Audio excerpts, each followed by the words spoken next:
From Dallas, Texas, welcome to Poker House Dallas, Poker House Live. Saturday 2-5 match to stack game here. Gonna have a nice little fun lineup, especially after last night's 5-10-25 Congress game.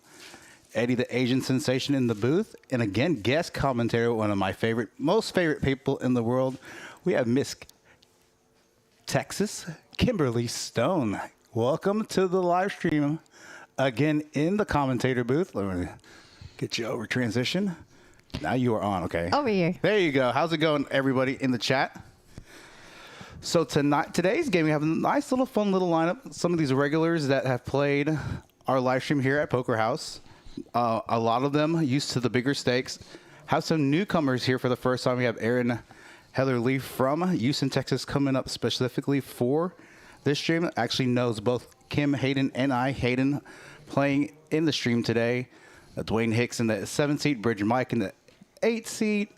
Who else do we have? Asian Jay in the 2 seat. Couple of newcomers. We got Garrison in the 5 seat, driving all the way from Waco as well.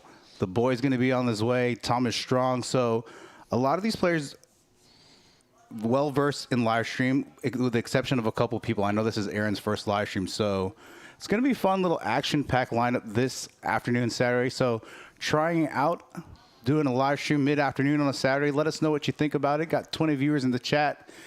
And today we're doing a little fun little thing. We're going to do Ask Kim Anything. It's going to try to replay Stream Gone Bad a couple of weeks ago. So we're going to try to run it back here in the booth. We had a lot of Ask Me Anythings, actually, because we didn't have a stream. Yeah, so that's true. So let's get here to the action pretty soon. Again, Terrell in the box. Got a newcomer running Action Tracker V. Min's daughter, trying to learn, been working the Action Tracker on the 1-2 side and also as well on tournaments. So she's getting a little graduate step up here. 2-5 match to stack. Now, again, 2-5 match to stack. Min buy-in 1K, max buy-in 2K initially, and then match to stack as soon as the game gets started. So you know a lot of these players, Kim. So tell us what you think about them. I think this is going to be a great game. I know Erin is super excited for her first stream game, and she's a little nervous, but let's see how she handles the stress and the pressure. But she's very familiar with playing poker, and you know, loves to do battle. So I am excited to watch her. And we know DW and Hayden and Jay are regulars here. Yeah, regulars on the stream, and they love action, so it should be a fun dynamic. What's going on with the chat? How come no one wants to talk to us? I'm going to double check that here in a second, see what's going on there. I really encourage y'all to interact in the chat, ask questions, and I plan to try to answer a lot of questions and do a little bit of coaching this particular stream, as long as everyone's participating and having a good time. I'm definitely looking forward to this stream. Quick, the chat's not coming. We got Erwin Grotto in the chat. Got it. I'm going to switch over. Oh, so Erwin's in the chat. It says, hi, Kim. Hi, Ed. There we go. Got Cup. There they are. There we go. Hello, everybody. I was like, I told everybody to say hi in the chat, and now we can't see any chat. Erwin! Oh my gosh, miss you, dude. Come up, visit. Anytime. We're about to move into a castle. We have a spare bedroom, so I think we're gonna have a couple spare bedrooms. B, same to you. Please come visit. Yeah, we'll have a few spare bedrooms. Yeah. They can sleep in the movie theater, too. The movie theater? Oh, I didn't even know. It was so funny because yeah, it's movie theater. Kim was like, hey, you going to come check out the house? I'm like, no, it's good. I'll see it when we move in. You're going to love it. All right, we're going to start this stream off with a flip. Going to switch camera streams to the main game. And just so you know, guys, on the flip, just so in case anybody wants to like participate in these streams, in the higher stakes streams, we try to do these flips at least 3 or 4 times a night when the dealer change happens, and we it's just a straight flip, and it's a set amount, and then we just recommend that you tip the production staff, Eddie, Eric. Sometimes there's a couple different people on the action tracker, and we take care of the staff here because they work super hard, and Sometimes their regular hourly or salary just really isn't as compensatory as we'd like to show them our gratitude for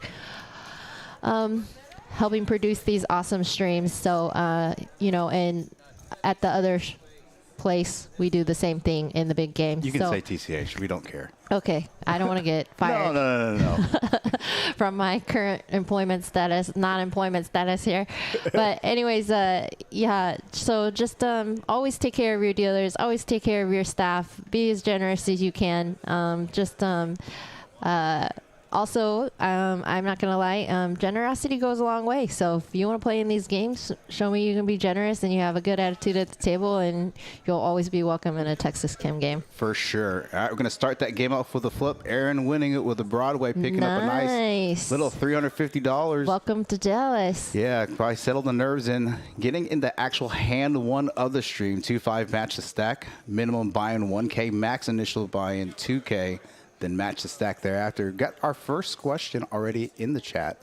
So Dr. Matt Professor, it's Hold'em. So, but Mr. Dr. Matt Professor wanted to know, Kim, with the recent run of Omaha episodes, what poker game does Kim enjoy the most? Oh, wow. I love them all. I am recently playing a lot of the PLO, but I'm probably always, my first love is always going to be Hold'em. I think Hold'em is just a really great game, but we have been trying to, grow the interest on the stream platforms for PLO. So I think that's why it appears like that's my favorite game. It is one of my favorite formats, but I'm always going to probably love PLO or Hold'em the most. Yeah.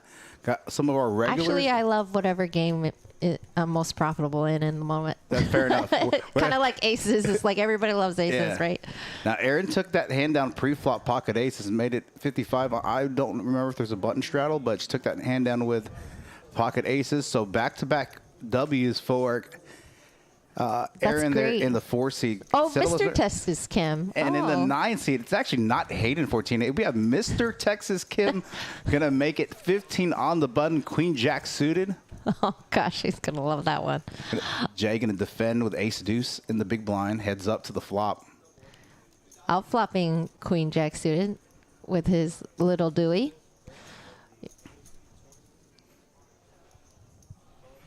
Derek, you can always have a seat. We're probably going to run it again next Saturday. You can have a seat.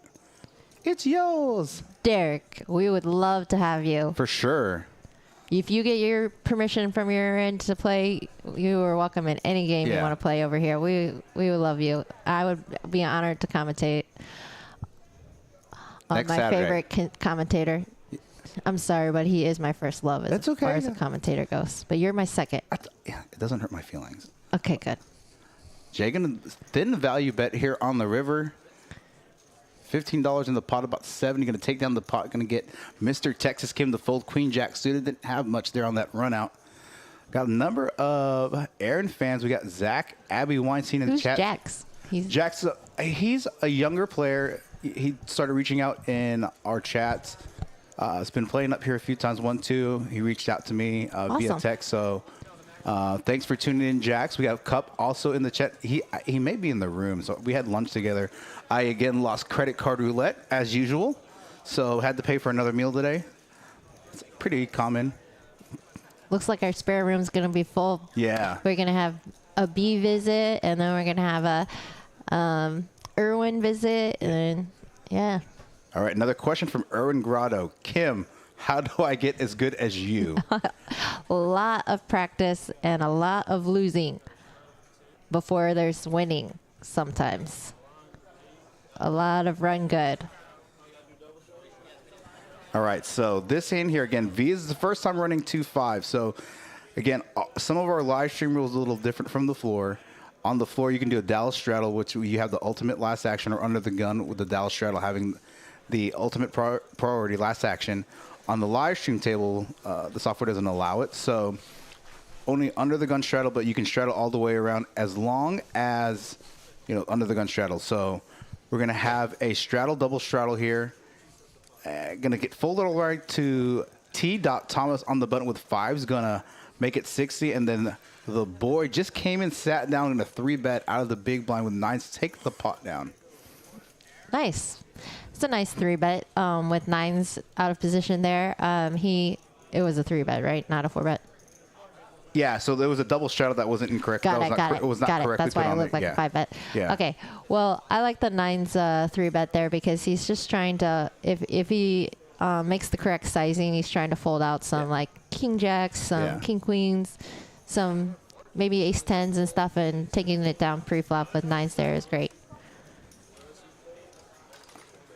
Oh, I believe Abby Weinstein is an Aaron fan, and I think if I know that last name correctly, it's got to be a relative, right? Aaron, I think Aaron's last name is. I actually don't know Aaron's last name. Well, I'm fairly certain that's going to be. I'm assuming Zach and Abby are related. Abby, tell us how you know Aaron, and welcome to the chat.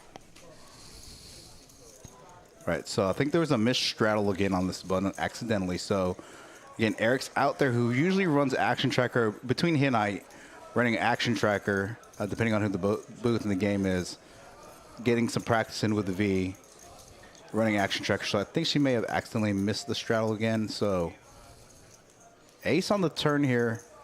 Going to give Jay the best hand. Ace 4 with a weak kicker, though. Has about 88% equity in this hand.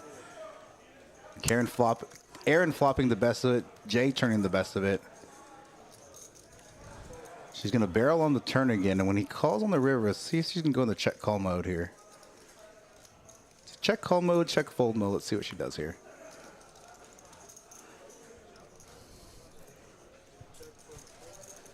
Going to check. Let's see if Jay's going to bet for thin value here. Again, with a weak ace, can definitely check it back. Has plenty of showdown value on this hand with this run out, especially having the ace of diamonds blocking nut flushes. There's two hearts, two diamonds. So Aaron's the family. So got Aaron and Zach. We got another family member. So for everyone in the chat, thank you so much for tuning in and supporting. This is awesome. It means a lot to us when we play. My parents watch our streams regularly, and by the way, greetings, Mom and Dad, from Eddie and Kim. Are your parents listening? Yes. All right. Yes. So, greetings is what Chris Moneymaker said. Yeah. Greetings, John and Kathy. John and Kathy.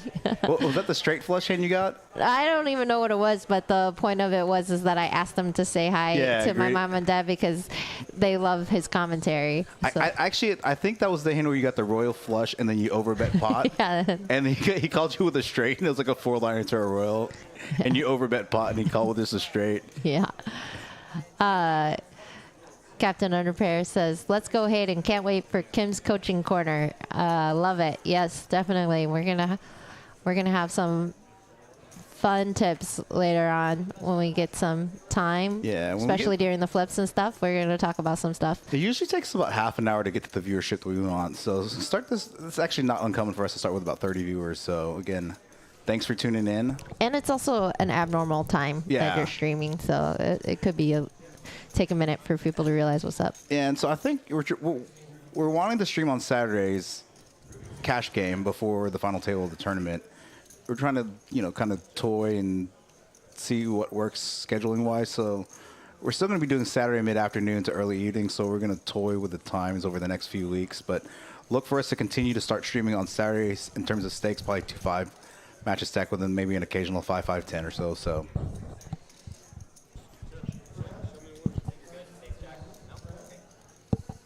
Thomas T-Dot on the hijack, going to win. Heads up against the boy with just ace high. Whenever things start out slow like this, I always say, all we need is for someone's nose to get broken. Right.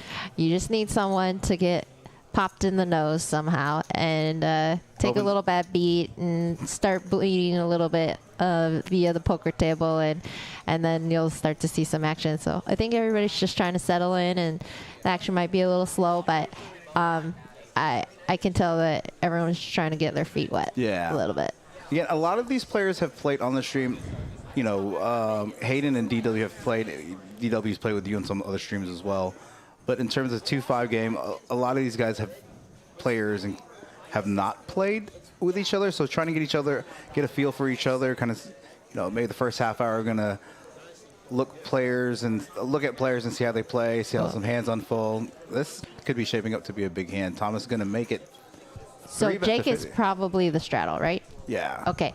So, because that would be weird to raise to 10 under the gun with Queen 4 offsuit, but so a raise to 50 with King Queen of Hearts is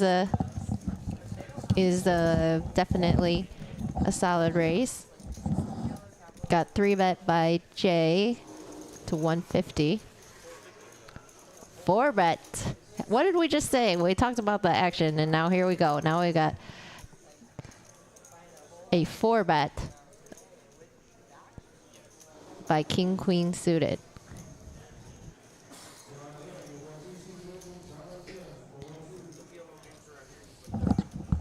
I love this 4-bet versus an aggressive player, especially one as capable as Jay. That's really, really nice play by T-Dot. Yeah, especially King Queen suited, you're blocking a lot of the strongest portion of your opponent's range, blocking kings, blocking queens, ace king, ace queen. So nice little 4-bet against Jay. I think Thomas has played at one of our other streams before in the past, so probably has watched prior streams and seen how Jay has played. So I do like the open. I like the 3-bet from Jay there, especially to late position open, and the 4-bet back from T-Dot there. That was very nice. Well played. And I didn't even mind Jay's 3-bet with ace-9 of diamonds in position. That's a great play as well. But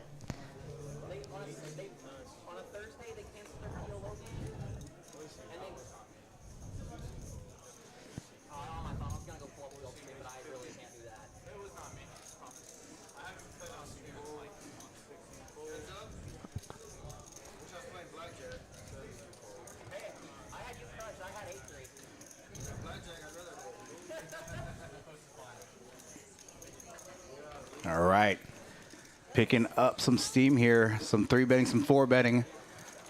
Nice to see on the stream.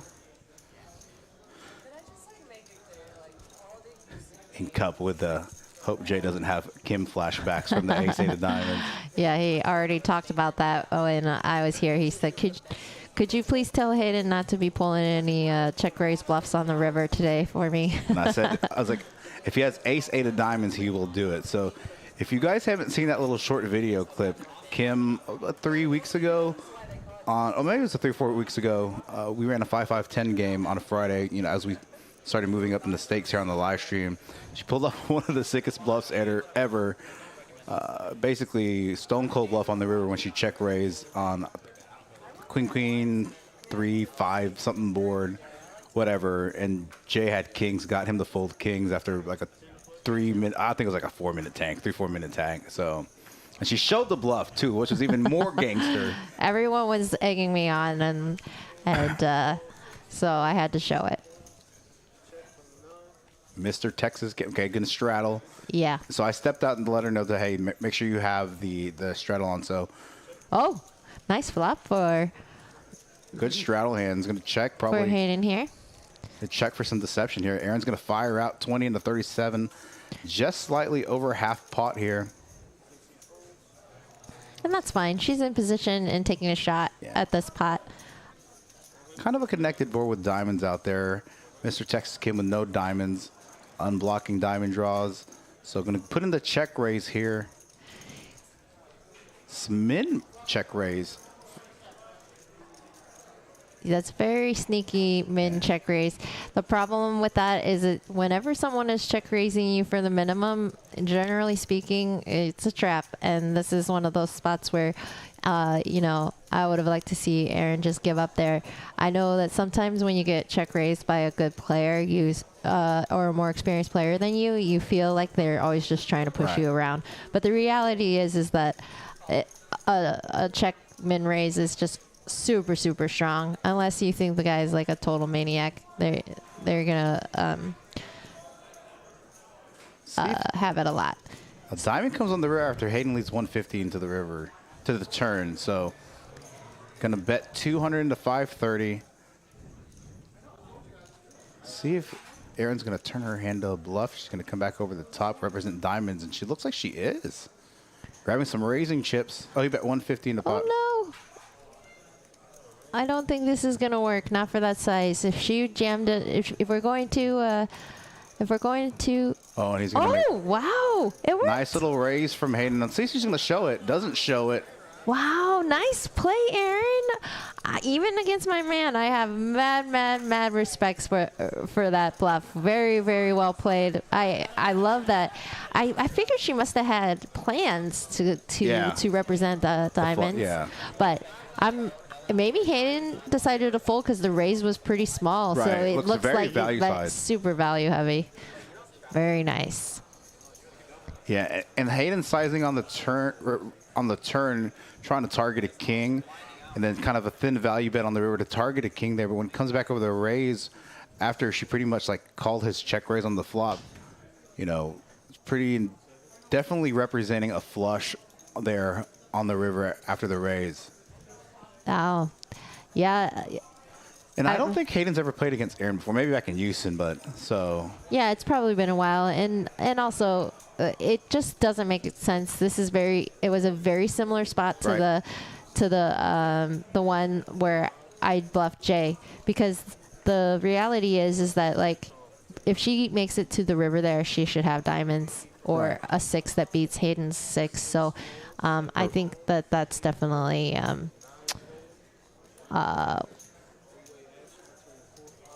why he made such a tight fold there. And then with this being her first live stream, you're obviously in that spot. You're not going to have too many raised bluffs on the river after bet calling a check raise on the flop, and then calling a lead on the turn, and then a 3 diamond coming on the river. There's just not too many bluffs there. So Tiny in the chat saying hi, Eddie and Kim. Hello, Tiny Poker. Thank you for showing up as always. Always in the chat. Love it. So can you guys hear the table chatter a little bit? So we want to make sure you guys can hear that a little bit as we're talking. So is the chat like a little bit delayed? Seems like it's a little it can be. Behind our. Jake's going to raise on the button to 210 with mystery cards. Not sure what those cards are. And I think that's why Eric came in and switched out the deck. So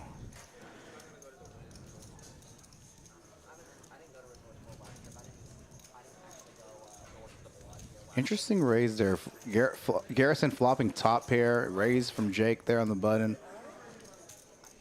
All right, now Garrison turning also a flush draw. All kinds of outs now. If he was behind on the flop, he definitely is gonna go nowhere for any reasonable price from Jake.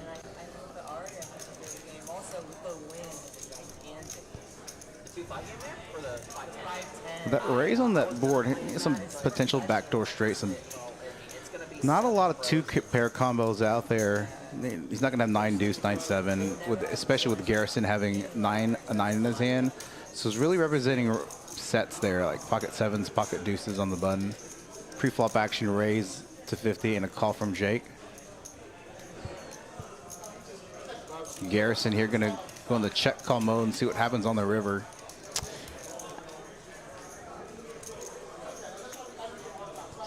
Oh, now he has 2 pair. So a very, very strong call. Now it brings in a 4-liner to a straight.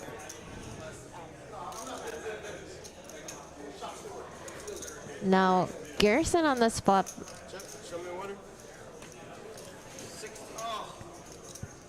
Seems like Jake must have had like ace-10 or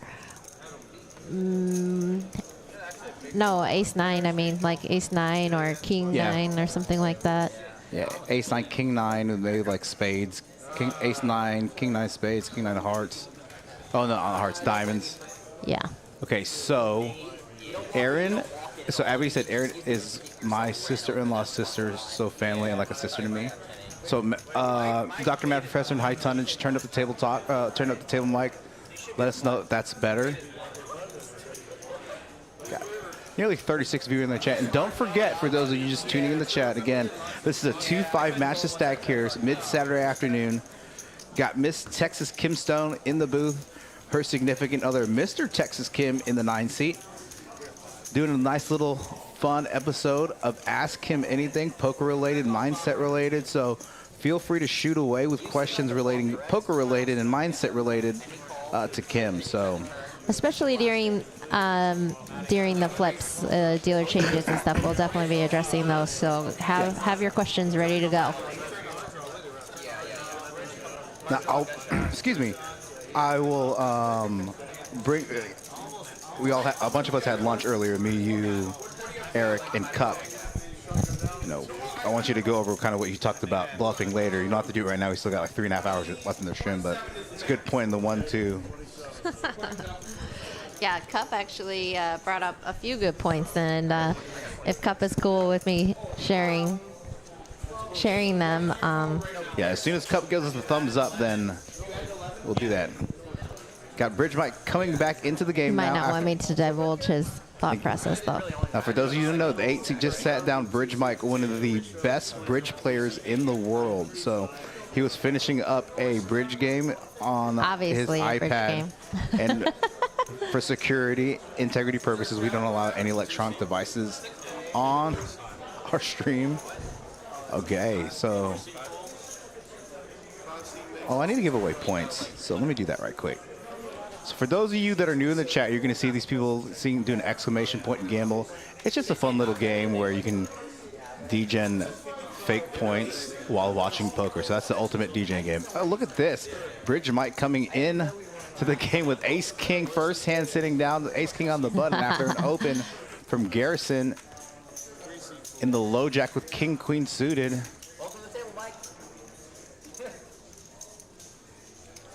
Definitely strong hands. Can definitely call here. Yes, and they're deep. They're both plenty deep. So I think this is a perfectly fine call. Low flop. So Bridge Mike's going to continue bet here. He didn't even get to put any chips out. Yeah. So here's one little pro tip for you guys. Did you just see that where Bridge Mike reached for chips across the button? He was about to bet. Pro tip, don't snap fold in those spots. Yep. Poker tournaments or cash games. And any guesses on why I say that? Even if you have like 7 deuce. I already got in trouble for talking about live tells on a stream, so I'm not going to answer any live tells questions unless you answer them. But I do know that. No, that's nothing to do with live tells, because I wouldn't ever say anything about that. Yeah, gotcha. The reason for why you don't want to snap fold in that spot, even if you have a no-brainer fold, you want to allow your opponent to make a bet so that if he happens to show you his hand, that you know what sizing he was using to continue the hand. Okay, fair enough. So what happens is if you had pocket aces and he was about to bet, you don't know if he was going to bet $100 or whether he's going to bet $1,000, right? So you definitely want to allow your opponent to bet. I just got the thumbs up from Cup to go over that. Yeah, he said that. Okay, Yeah. I didn't see that in the chat. So yeah, it's one of those small things that we all do. Just check fold in our brain, so we check snap fold all the time. But it's definitely not recommended because you want to see what your opponent, what kind of sizings they're going to use with certain hands.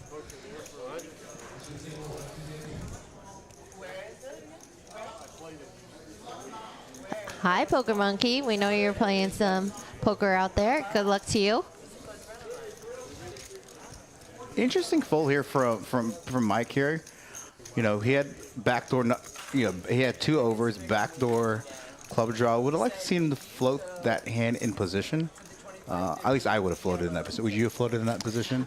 It's an interesting one because, I guess maybe for him, he wants to just get out of there because there's some cards on the turn that can be a trap. Right. If he hits a 10, sometimes your opponent hits a straight there, Yep. and so now you're stuck in the hand, and he might just not want to deal with the reverse implied odds. Right. However, I'm a huge fan of the backdoor flush draws, Yep. so I probably would have peeled one. Yeah, I would have peeled one as well. Yeah, but it's fine to have some tight folds in your range.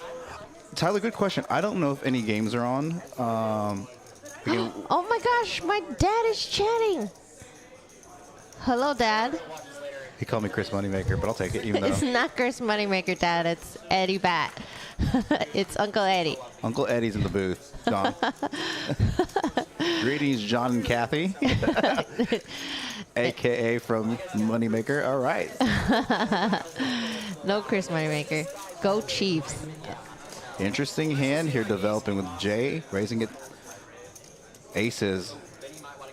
Uh-oh. So Bridge Mike flops top pair versus Jay's over pair. So this could be an interesting pot. So we'll see how bloated this pot gets. And Dad says, and also hi, Eddie. Got a bit about 45% pot after raising out of the small blind. 45% pot. DW going to get out of the way. Big Bridge Mike definitely going to be calling here with top pair, king kicker. Absolutely. I like the just call. That's the appropriate play. Oh man, this is a very bad turn card for Bridge Mike because basically it just like makes his hand so much stronger. Yeah. His queen, top pair, solid kicker in this spot, in a single raise pot spot. It's just going to be very difficult to get away from this hand. For Jay, 250. Yeah, it's about 2/3 pot. See what Bridge Mike does here. Again, I know commentating and watching Jay play on various live streams can be pretty aggressive in spots like this. Now, with that being said, for Bridge Mike is a very tight player, and so for him to call the flop here, double barrel from Jay, you know, representing over pairs, even a hand like ace queen beats him. Now he's unblocking clubs and spades. Nice fold there from Bridge Mike. Wow. I would have at least peeled the turn against Jay. Now, with that being said, Interesting. You know, Bridge Mike does play based on, you know, some reads and just some feelings on hands and stuff. So he must have had a feeling that he was beat. And you know what's really great about that is we all have those spots where a player is making a suspicious sizing or trying to get value in a spot where we think we have like a really strong holding. And when you can't put your opponent on too many hands that you can beat, you know, there's nothing wrong even when you're at the top of your range to make some tight folds. Right. So lots of respect for that fold, Mike. And immediately getting rewarded with a little pocket tens in late position. Mr. Texas Kim with 5-5. Definitely going to see a flop with this hand. yeah, looking to set mine here. Ooh, teed up with a sexy hand and cut off. 10-8 of diamonds. Does he still have cards? Oh, he folds. Okay. All right. Couldn't tell for a second because his hands were over the cards. Let's see. Oh, Garrison. Oh, wow. and This is straddle a ace. really great squeeze spot for him. He can also smooth call sometimes if he is worried about Bridge Mike's opening range, which it is is pretty good tight. squeeze. But then Look at the again, small squeeze here. 45. Okay, no, that's about 4x. All right, now Hayden's probably going to get out of there now after. oh, no. I would be, you know, throwing my shoe out the door if he folded here. This is a juicy spot, guys. We definitely want to take our set mining in position Right. against a razor and a 3-better. This is a great spot for this amount of money. Now, if the sizing was a lot bigger, then we could maybe find some folds. But the implied odds are really strong here. We definitely... and if he hits his 5, yes. he's going to get paid. If the flop comes out, you know, queen 5, whatever, or like this, it could have been ace 5 deuce. Right. Hayden would be making some serious money, so that's why we're just not folding this hand pre.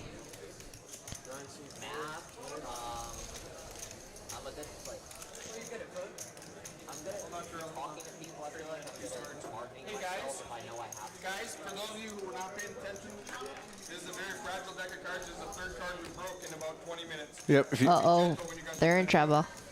Okay. I don't know who's doing it. I might yell at somebody if I find out who it is. I don't think you should yell. I think you should just ask for $200. Yeah. I said it. Told him, I was like, don't yell at the players. If they break it, just make them buy it. Right. It's $200, man. That conversation is about the RFID cards. They have a chip inside them, so if you play poker and you're slamming the cards down, you don't even mean to do it sometimes. Like, sometimes you're looking at 7 deuce over and over again, and I did it the other day. I was just mucking, and then I just slammed the cards down and threw them in the muck. Not even aggressively, but just slammed them. And if you can hear those cards snapping, then you can be possibly separating that RFID chip inside the card from the actual card, and that messes it up, and the signals get all screwed up, and you ruin the card. So just be careful, guys, when you play on live streams, to be extra careful with those cards, because you ruin one card, you basically ruin a deck, and it's $100 or $200 a deck. It's not cheap. I think they used to be $100 a deck when I first started coordinating with live streams. So inflation for those cards happened very fast.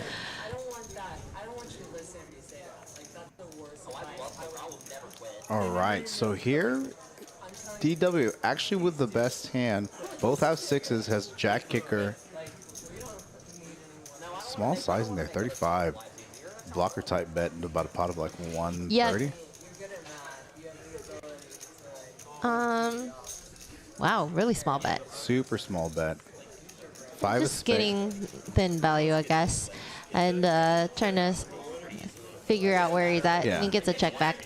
So, hey, Captain Underpairs, great comment. He says, wow, okay, I would have folded 5-5. I already learned something.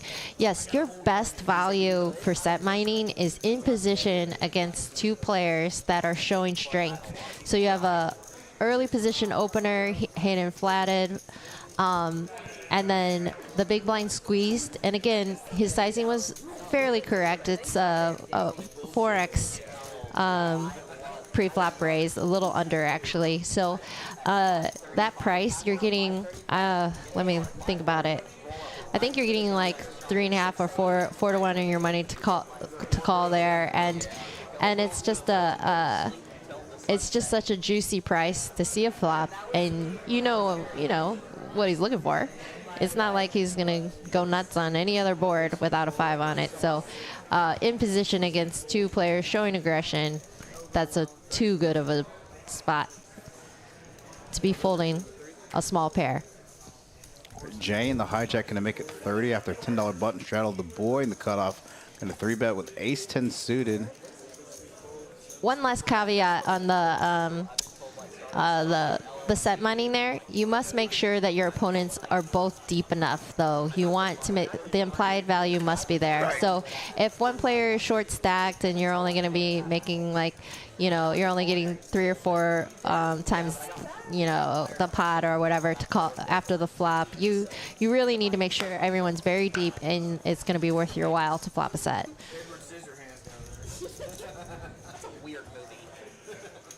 Mad Professor, isn't the squeeze often just the suited ace anyways? I wouldn't say that that's necessarily true. That's definitely player dependent, right? So if Bridge Mike is squeezing out of the big blind or versus Jay squeezing out of the big blind, I think those are 2 different ranges. Right. Agreed? 100%. So, yeah, I don't think Player profile dependent. Yes. And it also depends where the original open's coming from, right? So if it's from under the gun or something like that, under the gun or EP and it's a squeeze from the blinds, that's a pretty strong hand, right? Because you're 3-betting an early position open. Now, I don't know if I can almost guarantee that Garrison's never played with Bridge Mike, with him being from Waco. So, Oh my goodness, Brock's Bomber in the chat. Hello. I cannot wait for that paddle, and I promise you, yes, I will tweet and take a picture and show it off. I'm so excited. Hey, Bronx, when do you come back in town? Eric's going to be out of town next week, and I'm thinking of putting a pretty fire lineup together if you're in town with, like Kim. Jay Wynn's wanted to come back again from Austin. So, these getting some pretty, high profile players that are wanting to play on our live stream here at Poker House Dallas. So, Oh man, this is turning into a very interesting hand here. It checks through on the flop, and then Hayden decides to lead this turn, which is very, very nice turn for him. He gets raised by Jay. This will be interesting how Hayden decides to proceed.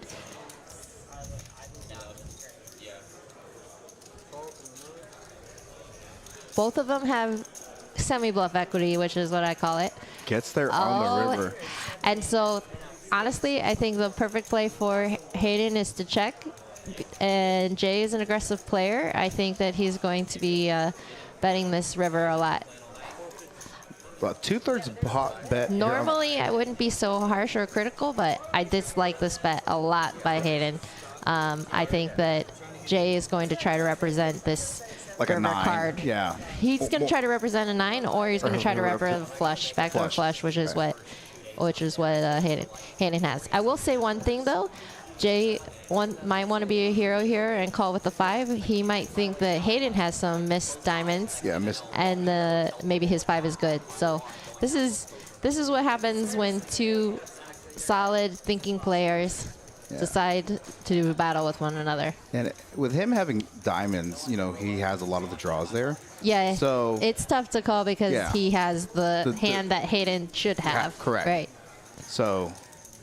Nice pot, though, by Hayden, but again, harsh criticism and strongly dislike that bet. Yeah. I don't know what hand we're hoping to get value from. I guess maybe he's hoping that Jay does have a 9. Yeah. But let's be real. Jay, check that flop. I feel like if Jay isn't trying to build a pot with trip 9s there. And it was a pretty coordinated board in terms of flush draws out there. So, but he also did have the flush draw, so, Yeah. The nut flush draw on the flop. Definitely an interesting hand. I love you, Hayden, but we're going to have to talk about that one.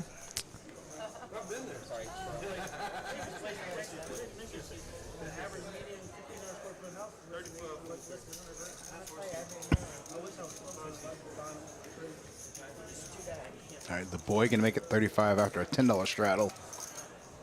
In the low jack, 10-9 Thank you, Scott Friedman. Sounding great, Kim. Sorry about that. Okay, interrupting my co-commentator. No one. I'm just always pumped when someone's talking to me. Sorry, amateur hour over here. No, you're doing great in the booth. Thank you. Oh, we're gonna see some action here. Action flop here. Bridge Mike flopping top pair queen kicker. The boy with diamonds. Bridge Mike loves under-ripping his hand. Yeah. Let's see if he's gonna come up with a check raise here. Just gonna check call. Okay. Maybe wait for a safe turn card. Now, the boy's not going to have a ton of 5s in his range here. Captain Under Pair says, Hayden, remember Kim loves you. 10 of clubs. Now, this card is troublesome, and Bridge Mike has underrepresented his hand. So now the boy thinks he might have turned the best hand. Yeah. But we should just be careful. Yeah. Oh, he does raise. Would I like to see the boy just check there, even because he turned some showdown value and wanted to realize his equity here. Yeah, because Bridge Mike's not going to have a ton of 5s in his range, other than like 6-5 suited, ace-5 suited, and so. Yeah, no, I agree with you. That's a great card to just like check and try to get to showdown, and then bet when we improve our hand. Yep. It's disguised. It's a great pairing. The second pair there is a great card for him. Oh, King of Clubs here. Now that's going to be an action-killing card. Oh, it may not be. He still technically has 2 pairs. Yeah. So again, the boy has to decide whether he check raise that turn on a draw of some kind or whether it's king heavy. Oh. Oh, he's going to come back over the top here.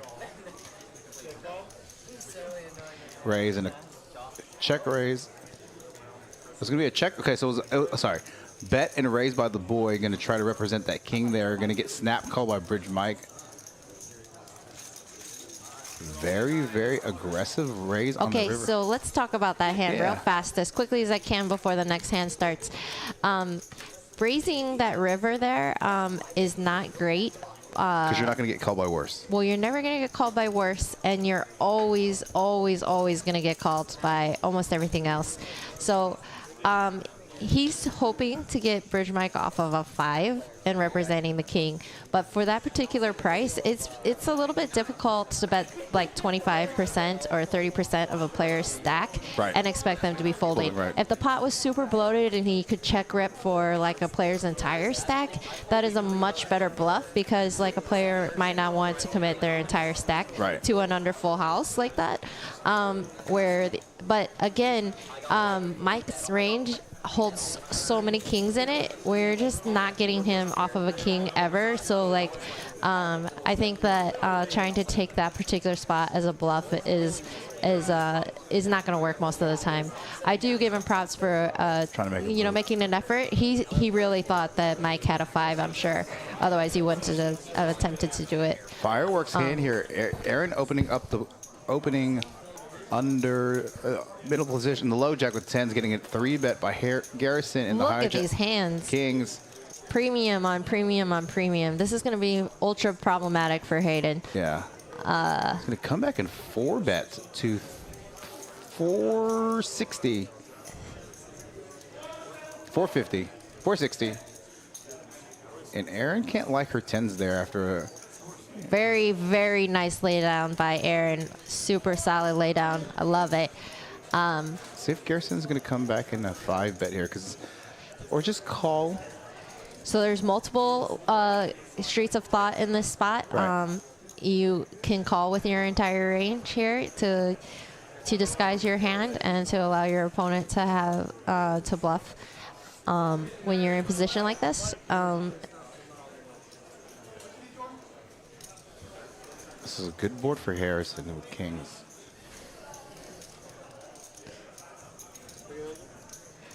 Can be about 30% pot here on a 9-high board for Garrison, just to call. Yeah, and the 5-bet pre-flop, it's really going to narrow your range down to like kings or aces. I really like the way Garrison has played this hand so far. So we should definitely. This is a fairly unfortunate for Hayden. It's a great bluff spot for him. However, I hope he is aware that Garrison's range for calling in all these streets, smooth calling in 2 spots, it should be setting alarm bells off in Hayden's brain, and he does check here. Let's see if he's going to get deceptive here and just going to check back before he's going to take over the betting lead from Hayden.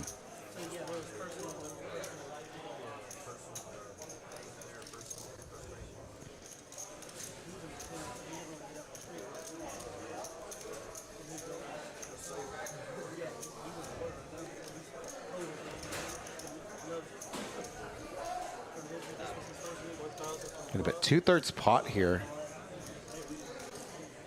Not leaving himself with much behind. SPR is going to be really low here. So I know that relative to the size of the pot, this bet is, 2/3 pot, and it seems like a good sizing. But let's think about that real quick, everyone, because the reality is like kings are either way ahead or way behind, and we want to get called by all the hands that we are really ahead of, like pocket jacks, pocket queens, pocket 10s, and even some like ace jack of spades types hands. We don't even mind if they call. We do want to price that, set a price for a flush draw, but we definitely do not want to lose pocket jacks, pocket 10s, or even a hand like Hayden has, ace queen, if he decided to get stubborn and no. Oh gosh. I'm really surprised by this play. I don't know what Hayden was thinking.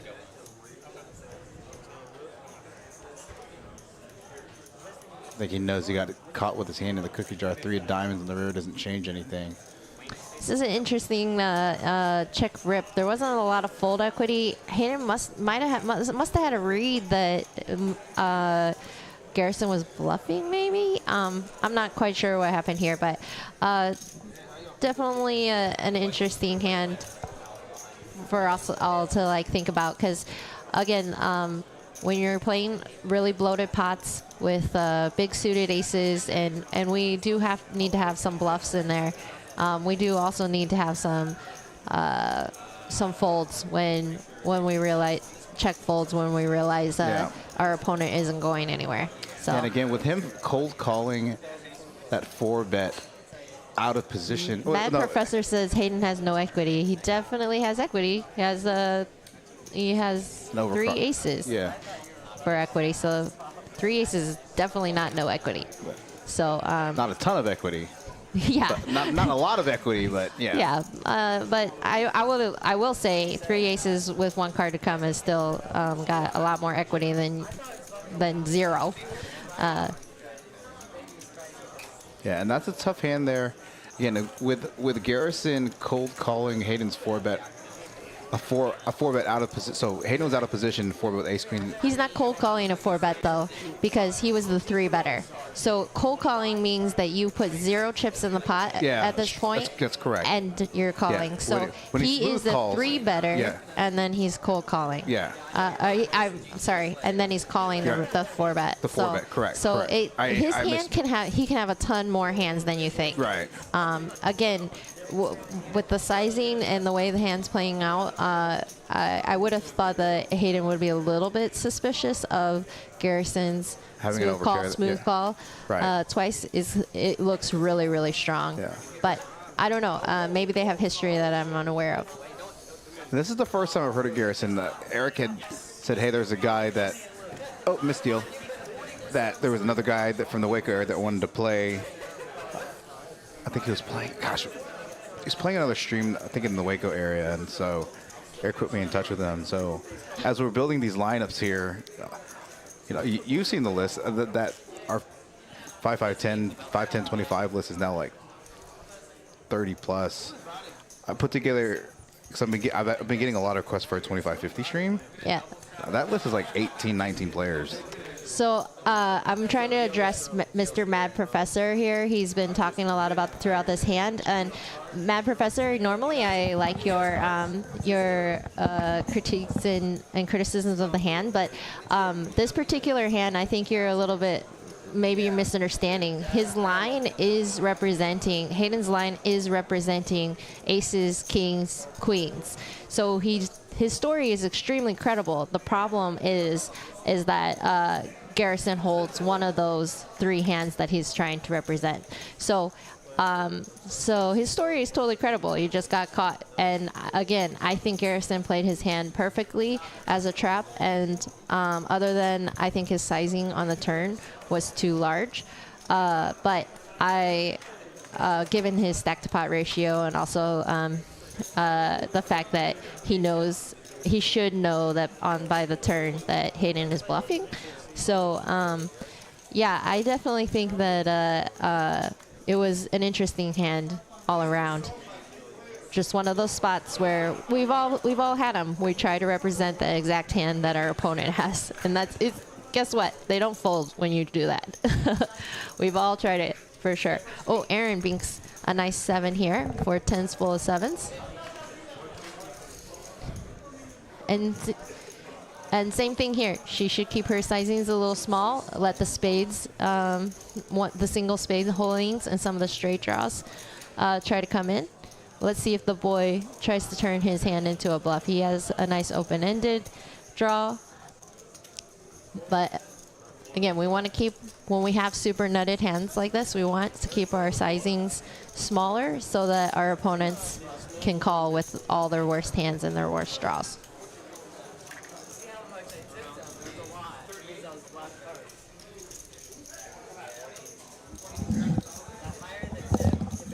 Yeah. Josh A says, yeah, even when calling with king there, you're kind of expecting your opponent to flip aces, but you call and you can't fold. That's totally correct. I think that at that point he's like, oh my gosh, Hayden must have aces here, but or queens. He can definitely have queens, and decide to check jam there with queens. But yeah, all in all, the big thing is Hayden's trying to represent the exact hand that Garrison actually had, so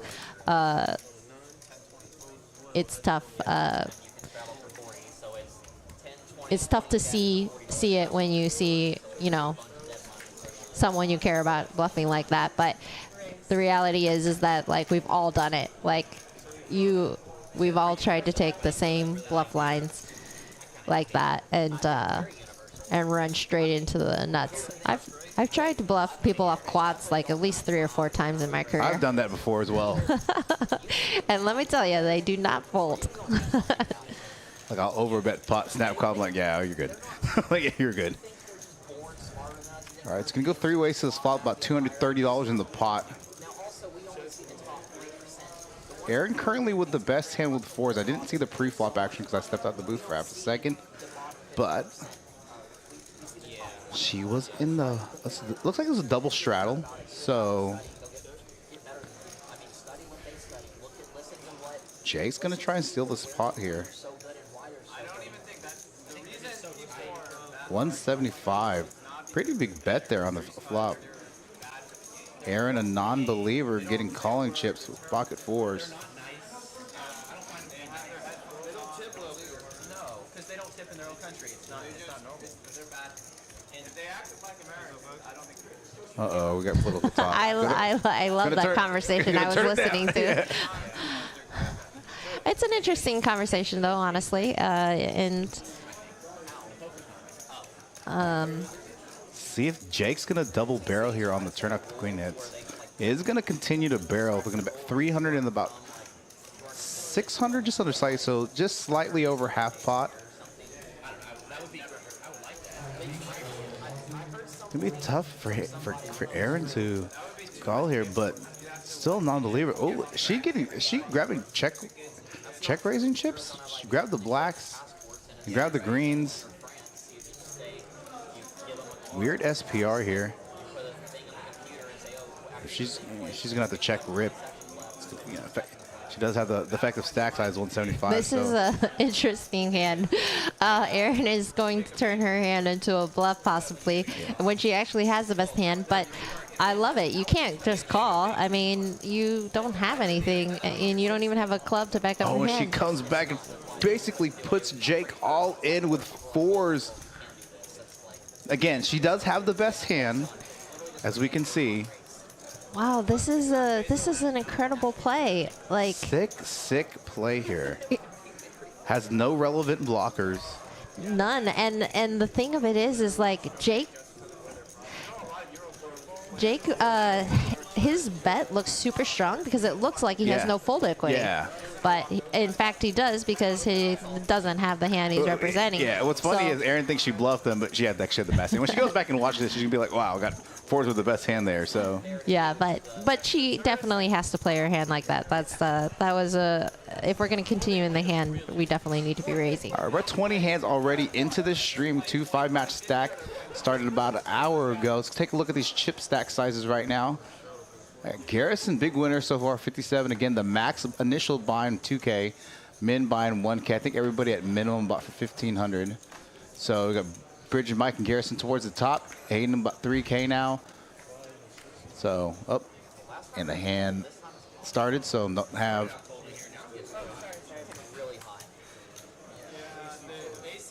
Aaron channeling her inner Kim, showing these boys how to play. I love it.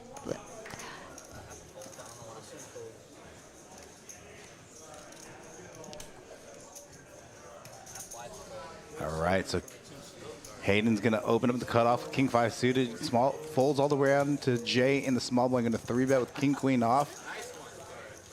Going to fold there. Mr. Texas King going to fold.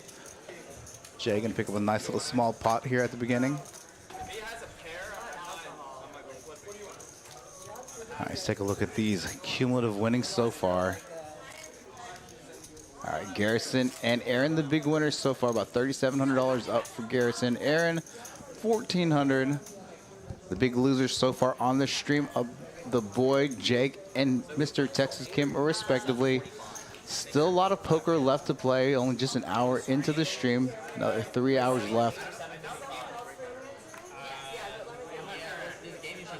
So I don't know if we're doing dealer rotations every hour, every 2 hours, so it's going to be close, but Garrison with putting the $10 straddle on. Jay never folding this hand on the button, Yep, I'm gonna raise it. Oh, as yeah. he shouldn't.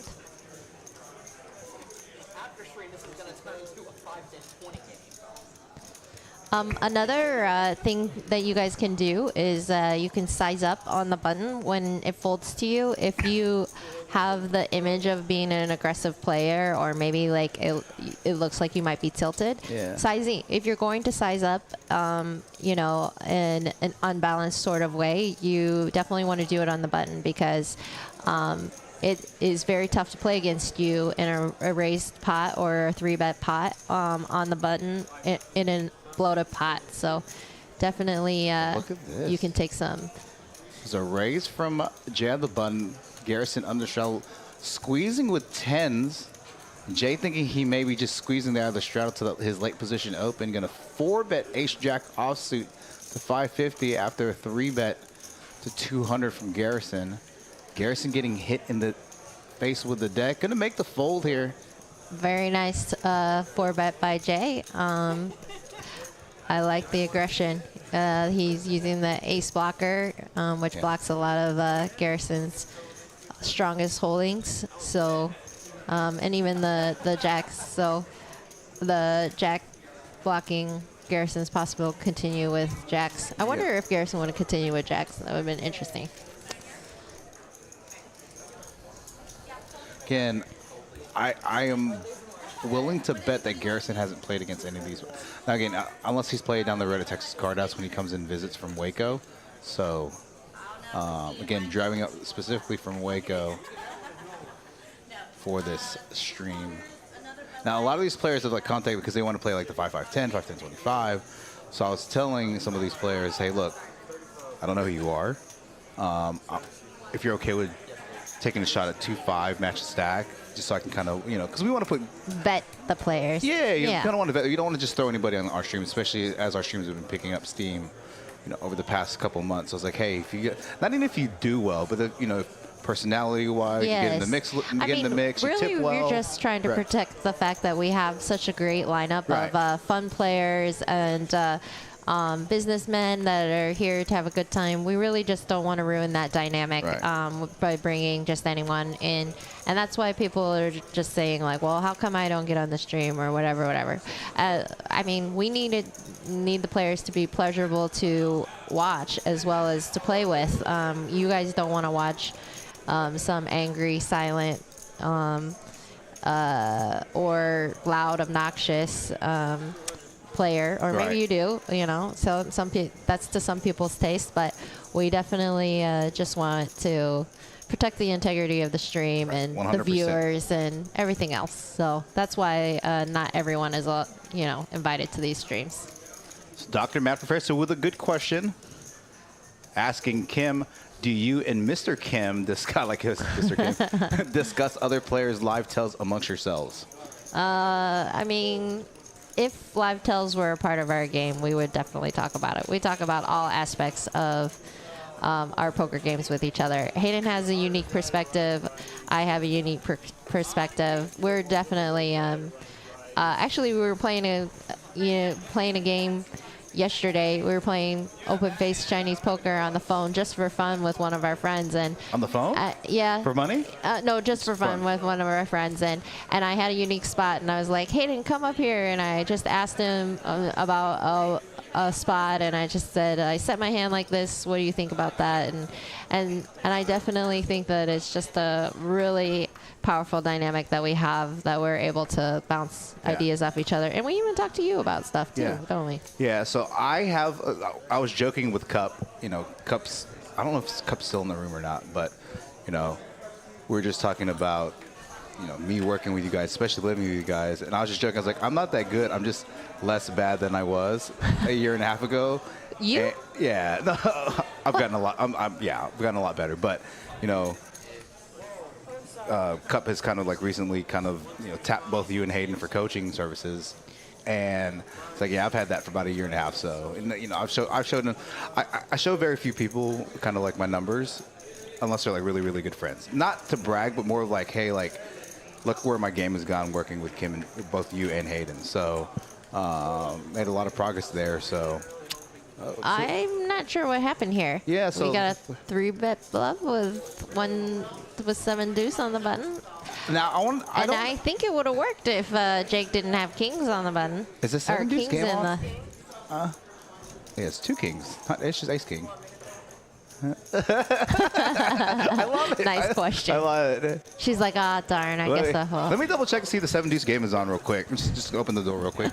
It was a really freezing in this room about right before we started, and now it's like not cold. So It's comfortable though, it's right? comfortable. They're definitely comfortable. Okay, good.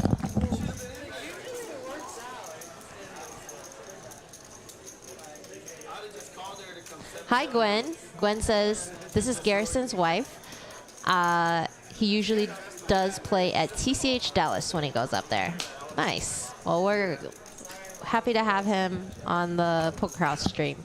Seems like a very nice guy and Yeah. a very solid player. So Yeah, Gwen, he had reached out to, so Eric runs, quote unquote, runs the live stream. I help run the production side and, you know, the main commentator here. So, but I also manage the lineups for the bigger games. So, you know, one of the things we talked about, Kim and I talked about, because she helps with the lineups too, mostly on the PLO side, but, you know, just how do we balance the popularity of our stream growing and the number of players wanting to play our stream, protecting the players, balancing it with X amount of quote unquote pros and recreationals, making sure the environment's still good. And so I've never played with them, never talked to them before, and so it's like, hey, look, you know, I know you want to play some of the bigger games, but you know, like Kim had said, we kind of quote unquote vet some of these players at the 2-5 match to stack, and then from there say, hey, look, okay, we're going to run a 5-5-10 stream. Would you like to play? So doing a really good job here so far. The biggest winner, up about $3,500 so far. Just a little over an hour to the stream. Yeah, Reggie West saying the monster stack here is still open for a couple more hours. So last night, I don't know if you know, you were here last night, but we had like 18 cash tables going last night. And That's awesome. Right now we have 11 cash tables and 4 tournament tables. So no, 3 tournament tables. So there's 14. So there's 15 tables on the main floor, 16 including the live stream table. So the majority of the floor being used today. So picking up a lot of steam here in our room. You know, our main catered game is the 1-2 game. Garrison getting hit in the deck. Getting hit in the face with the deck again, this time with pocket queens after a $10 straddle. Gonna get some calls from he's Bridge. getting decked by the deck. Yeah, getting decked by the deck. Deck. Wow, but takes a little bit of a beat here by Aaron's king. Yeah. Did he limp? What happened? He No. just make a small raise in early position? Yeah, it was a $10 what straddle happened? and a couple calls, and then he made 50. Gotcha. Make it 6. Gonna make about 1/3 pot here. Aaron's gonna call. Going nowhere with top pair, as she shouldn't. Whoop.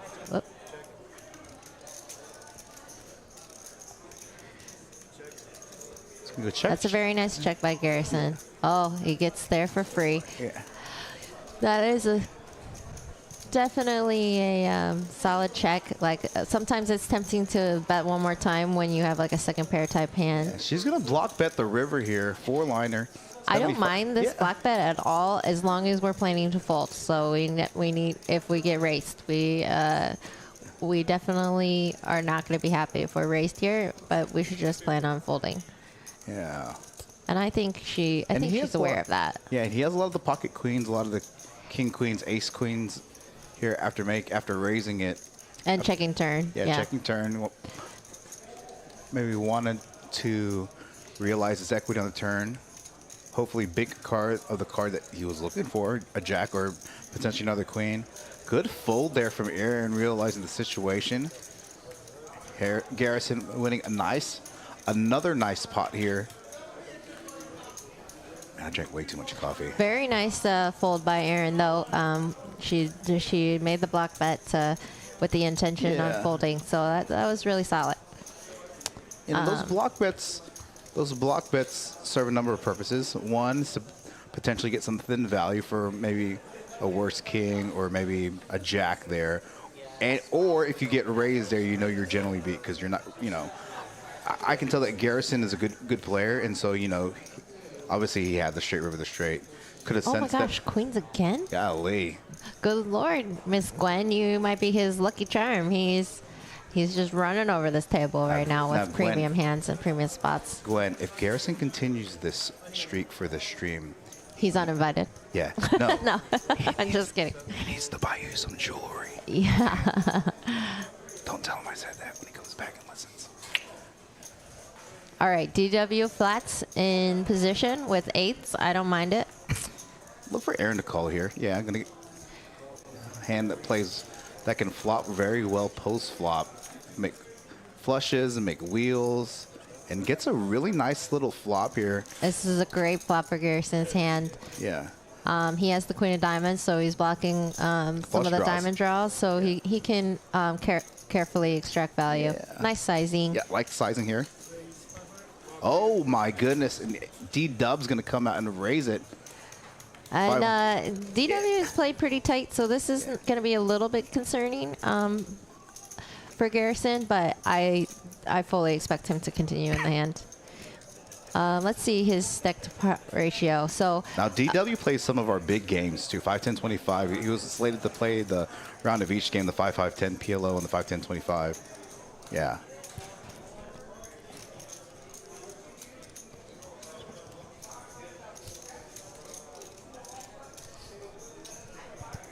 Garrison gonna make the call here.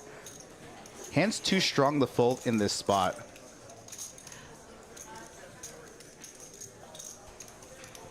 Gwen, I'm really liking Garrison. Not just because the deck's hitting him in the face, but trouble. Oh wow, and Aaron would have got there with ace-5 clubs, but oh, it's a tough spot here for Garrison, especially with Dwayne. Hasn't played too many hands. yeah, this is going to be interesting for Garrison. So there was about what 1,000 in the basket, 1,000.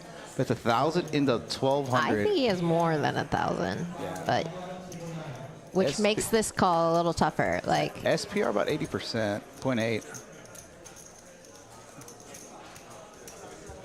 Now with him having a dime in his hand, he does have 1,008. yeah, Nice. with Garrison having it, it's less likely that, you know, Gwen agrees with you. Valentine's Day is coming yeah, up. good call. He makes this call here, Gwen. We'll drop. I'll send him a link to Tiffany. Yeah. Boom, boom. Yikes. You started it, Yeah, I did. says the guy who's. Semi-single, semi-taken. Are you allowed to say that on stream? I'm semi-taken. Semi taking. Half cup is half full. We're not talking about you, Yeah, no, it's good. Cup. Oh Wow, my good man, gosh! make the full. Wow, very nice play, DW. Yeah. Wow. And I don't blame them there because, yeah, DW they're representing sets there, especially after the raise from, you know, he's representing sets there. There's not a ton of 2-pair combos out there. You know, Dwayne's never gonna have 2-3 there. He's not gonna have Jack 3, Jack Deuce. So he's representing, you know, set of jacks, maybe a set of 3, set of deuces. Not too many combos of hands that Garrison loses to there, but you know, maybe could have slow played a bigger pair. Dr. Mad Professor can't call it a punt if he won the pot. Yeah. I think that was a really interesting play by DW. I think he realized his eights were no good after he got called on that flop. He might have been trying to figure out if his eights were good on the flop, and then when he gets called, he knows they're not any good. So you just got to rip it there and hope that your opponent can find a fold.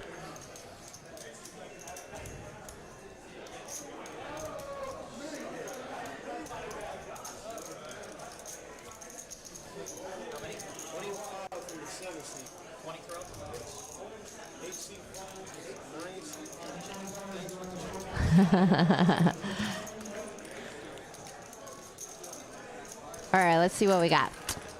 Like I said, remember when this game was a little bit slow in action? I said that as soon as we had a few coolers and a few bluffs and a few spots, this game would light up fast, and the action is great right now. So really fun to watch.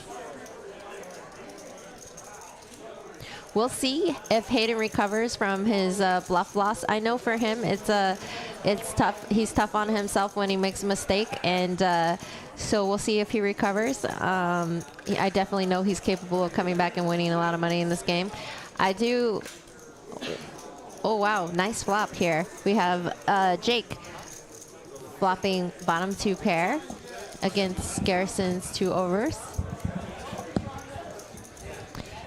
So I'm not a huge fan of that sizing. I know people are scared of getting counterfeited when you have bottom 2 pair, but you definitely want to make sure that you keep your sizings there to an affordable amount. When you flop like just such a strong hand, you want to make it affordable for your opponent to float you with some overcards like he had, or you know, even some 10s that want to continue. You want to make sure that they can call an affordable price. So Yes, for the record, I am the best at credit card roulette. If you ever want to get a meal paid for, invite me. And usually there's a good chance I'm paying for lunch, dinner, or breakfast. So lunch was very tasty by Kim, Tammy, Eric, and Cup, courtesy of me. All right. Hand 30. After this hand, I'm going to pull up some nice little percentages of VPIP, PFR. Hayden on the button with 10, 9 suited. Going to make it 35 after a $10 straddle. Or 60. It must be a double straddle. Actually, I don't know. oh wow, and Jay's got a nice hand in the big blind right here. Small blind, 3 big- bets big to 3 bet. 300. Oh wow, and then big 3 bet. Jay's. Wow, that Somebody's poker, calling for a 2 diamonds. I So, think that's the poker tournament. That tournament is loud back there. I think they have 4 spread across 4 or 5 tables. Big 3 bet. So Jay is definitely thinking here, like, what kind of hand makes such a large sizing here? And so he's definitely trying to figure out what his next play is. Looks like he's just calling, right? No, That's gonna just, no, he's making a small 4 bet. And this is a really nice little bet here because, yeah, T dot, it's either going to force him to fold or force him to rip it, based off his stack size. This is why And I think he has a little more. No, that looks about right. About 1,800. Okay. yeah, T-Dot can't continue, so that's a great fold.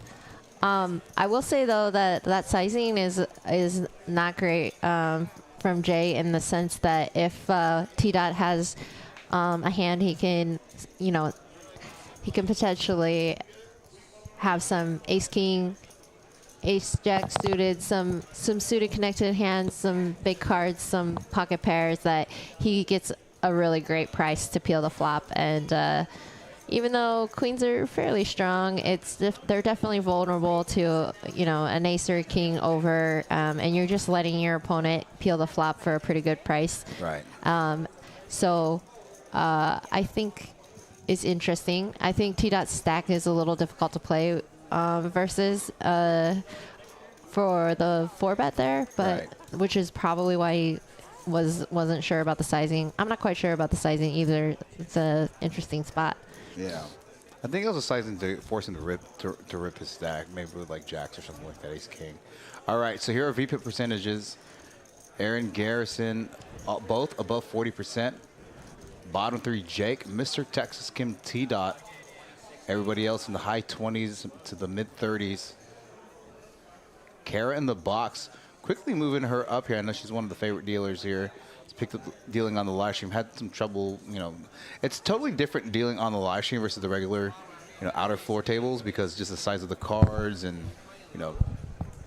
you actually have to announce the action to the person with the headphones on that's typing in the action. So Yes, definitely. This is why we take very good care of the dealers that show up on the stream, because they work very, very hard to provide excellent service and make sure we get as many hands as possible for the viewers Okay, and yeah. for the players. And yeah.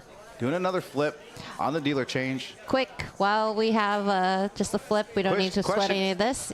Ask Ask me him. anything. Go All right. ahead. I'm going to First ask him. question. I'm going to ask you a question real quick. Okay. If you were to put together the top 3 pieces of advice for someone that's going to move from 1-2 to 2-5, what would that be? Okay, so we were discussing this at lunch, and we were just talking about the reality is that you need to consider your pain threshold. Right. So Texas Kim, get there with Broadway there on this flip. So going back to your question. So nice. He needs a little rebate. Yeah. Good job. So the reality is that we're going to do losing. Losing is going to happen, and when you advance in stakes, you need to make sure that the relative losses at that stakes are you're able to handle with the same amount of casualness, the same amount of discipline, the same amount of lack of tilt, or the tilt that you do experience is reasonable. Right. You need to make sure that you can emotionally, obviously financially, but we all know that, but emotionally that you can handle the swings. So when you step up in stakes, like we were just talking about a game where I lost like 8,000 and I won 4,000 and I lost 2,000, and then I won 2,000, and I was casual about all the things. And somebody said, I won about 2K, and they were like, "What? You're not excited about it?" And I said, relative to the stakes, it's not much. And I said, but the other day I won 4K, and then 2 days ago I lost 8K. So it's just one of those things where you want to make sure that I got to hurry up with the rest of my talk. More action. This is crazy. Yeah. So basically, just make sure that when you rise up in stakes, you definitely want to make sure you can emotionally handle the losses with the same amount of emotionalism that you would handle it at the lower stakes. Okay? All right. So Was that here we go. helpful? That's a great question. Now, this time T-Dot with a better it was hand. your question, so Ace, Queen, and Diamonds getting 3-bet J. Now, I wonder if, Aaron's going to call a 10-9 offsuit. I wonder if T-Dot here is just thinking, he's been squeezed a couple times by Jay. Obviously, Jay's had the better hand, but, So this is what happens with Jay. I see it happen a lot on the other streams. Like, his aggressive style tends to send people straight on tilt because they, not that T-Dot is tilting. He has a great hand here, but, people don't know what to do when the same player is relentlessly 3-betting and 4-betting you. So definitely want to just keep your cool and make decisions based on each individual hand and situation, and not be overly concerned with the things that happened before. and Jay does not like this flop. Yes, against two Smart. players, an ace-high flop versus kings here is not great. Wow, Aaron's going to try to take over the betting lead here. And I don't even mind this. She has second pair, and she can represent the ace. If you're going to call with 9-10 pre-flop here, you definitely want to be turning this hand into a bluff in spots like this. So, but we do need to be careful with a player behind. Yeah. And I would hope that she would notice that getting called here is pretty bad, and we want to tread carefully on the turn. 10 or Hopefully she 9. hits a 10 or a 9 and she can continue. Oh. This is a bad card for her. Yeah, because now she, reduces combos of ace X that T-Dot was going to sneak and check back here. Let her catch up. 4 of hearts. She going to lead? Does she lead? Yeah, a little block bet here. She's going to go back and re-rip. She's going to block bet the river again. Yeah, but again, if we're going to block bet, we definitely need to, when facing aggression, we should be prepared to fold. Again, we saw earlier that. And I think she will. Yeah. Very nice lay down, Aaron. Very nice. Now, again, with that being said, we saw the VPIP stats just a second ago. T-Dot with the lowest VPIP, and also going to pull up another stat, pre-flop raise percentages. Going to have the third lowest, one of the lowest pre-flop raise percentages. He did raise it on the button. So for him, on an ace high board there, it's really good for, both. Okay. That flop with the ace is actually was really good for Garrison. Also not too terrible for Eric, because she could be flatting with a lot of like ace jack suited type stuff, but. Mark's asking, have you used? Yes, Mark, I have. Mark says, have you used the block bet to induce a bluff on the river before? Absolutely. It is a 100%. great, you have to be balanced in that regard. If you are only block betting your medium to weak holdings, and it's not to it, with your strongest holdings, then you're doing it too often. So you definitely don't want to get exploited like that. You want to make sure that you have some strong holdings and can call some raises and possibly have some check jams. Right. So yeah, love that play. Now, I'll Good job, Poker Monkey. On the way home now, broke even today. Yeah. What's it? So two. Sorry. Is that English? Yeah. Okay. Mark, there. A lot of times block betting can be positional / player profile dependent.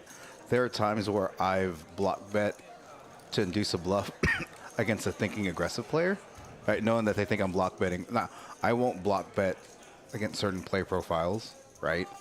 But that means that there's times where I've made really strong hands like big full houses or even quads, or like really strong flushes where I'll over bet, the river, knowing that I'm targeting X, based off how the hand played out, and knowing that this person's sticky and they won't ever fold like a 2-pair combo here and set, even top pair. So again, block bets, over betting, those types of advanced, what's the word I'm looking for? Advanced instincts, yeah, are really player profile dependent. So yeah.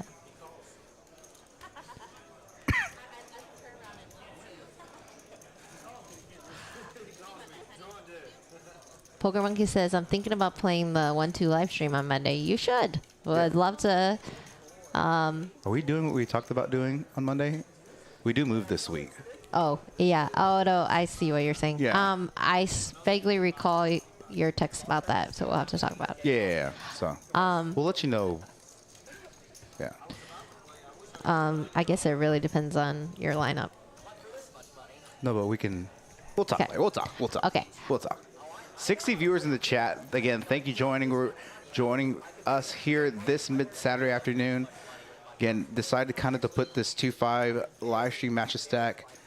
Wanting to live stream cash on Saturdays, just trying to toy with some times and stakes. So let us know what you think about this 2-5 matches stack. It also helps that we have Texas Kim in the booth.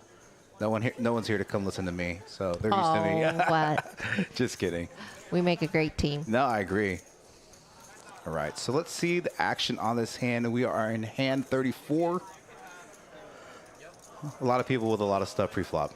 Let's just wait till the flop. Holy cannoli. A lot of people with a lot of stuff. I'll wait till the flop to commentate. Texas heads up for six-way. $25. Who was the original opener? All right, so. Under the gun. DW with King 8 of diamonds. And he flops a nice flop. Yeah. Pre-flop aggressor, ace high board. We can represent that. Excellent. Now Garrison with top pair, but also ace of diamonds. Very relevant card, blocking nut flushes here. Let's see, Texas Kid middle pair. The boy with you guys middle really pair, shouldn't call him backdoor. Texas Kim because Mr. Texas Kim. yeah. You're the one that told us to put his name in his ad. So I was joking. Don't tattle on me. Yeah, I mean, that was my idea. That was my idea, Hayden. I just agreed very quickly. Yeah. 2 of hearts doesn't change too much on this board. Now, it gives Garrison some additional outs. Again, still has the best hand here. But DW has had the betting lead the whole time, and he definitely can be repping a stronger ace than ace 4. Right. So I love this play, the continuation here. Now, as you play, okay, so what's a good bet? Okay, so I know what I'm question. Aaron was just going to call with, she's going to come back in array. Logic says DW limp called pre-flop, not the aggressor. Though that's a little bit problematic. But, however, him barreling here is still very... Could have a lot of ace jack type hands. But he did get ace 4 to fold with his aggression, so it's very, very good play. Let's see what Aaron does on this river. 7 of spades is a blank. Nice little value bet, 500 to 1,200. 45% pot or so. Wow. No, he did. I Aaron just have is- king high only, so No, but see, Erin doesn't. I don't think she thought she was value betting a 3. I think she was just turning that hand into a bluff. No, And I agree. I really like that play. She definitely has taken some creative bluff lines, and it has really paid off. Honestly, all her main hands have gone to complete crap, and her bluffs have been working out. So sometimes your day goes like that. again, throughout the chat, if you're new to the chat and you have some questions for Kim, again, mental mindset questions as it relates to poker, general questions. Like I had asked her a question earlier about just moving up in stakes from 1-2 to 2-5 in Texas, especially when 2-5 plays a lot bigger in Texas than it does relative to other states. So now, here Jay's going to make it 30 with 4-5 in late position. And I like this because, like you said, if you're going to learn to play balanced, you're going to want to raise, 3-bet. You know, you don't want to just do it with aces, kings, ace, king, right? You want to do it with like these suited type connectors to make it balanced, make you unpredictable, make you less exploitable as a player. So Yes, definitely. And we will address Mr. Dr. Mad Professor's question in a minute. It's a great secondary question to your initial one. Yep. All right, let's see what happens here. 10 high flop, and everyone checks to. just a bunch of backdoor equity. Now, Jay does have flops open-ender. Outside of having, he doesn't have any backdoor flush draws, but did flop open-ender. Now, as a pre-flop aggressor, this is not a flop that's really good for him, even in late position. So this board's better for both DW and Aaron. But again, flops of equity being opened Oh, in. DW has a double gutter now. Yeah. But Aaron turning the nut flush draw. Just going to Wow. realize their equity in position. Like, check back there. See what happens on the river. 3 of clubs. Jay Actually gets there with the worst of it. Yeah, DW now is going to turn his hand to a bluff, knowing that he missed his gutter. Going to make it 140. They're going to have to work on that lighting after the stream. Let's see what Jay's going to make it here. Bunch of draws miss. Obviously, he got there with his, but Jay's just trying to decide whether he can raise here and get called by anything. And if he raises, he's definitely going to raise, but what sizing to make? it's going to go pretty polar, no? 575, pretty polar bet here. Raise. We go about 4x. Not quite 4x, 3.5x. I'm Asian and I can't do the math right now. Sorry. And DW here just going to tank fold. Just king high. Unless he decides to go gangster. All right, going to make the laydown. So you want to address Mr. Dr. Mad Professor's question? Yes, so he asks, so how much more do all these player dependencies matter here in this particular game? I'm guessing he means the stream versus a $400 1-3 cap game. So this is a very easy question to answer. You guys all seem to ask the same question over and over again. How can I, how is it different playing high stakes versus 1-3? Or how is it this? Or, you guys think that the 1-3 no limit or the 1-2 no limit games play different than the high stakes streams. Now, of course, that's true in certain respects, but we live in Texas. All the games play very loose, about that. very, very action-y, and it really depends on the lineup. So I want to ask you guys to think about this. It isn't about what stakes you're playing. It isn't about what state you're even in, even though, let's be real, Texas is very unique. You guys need to realize it matters of only what 8 players are sitting with you. If your table is very, very loose, you should not be bluffing. If your table is very, very tight, you can get away with a lot more bluffing.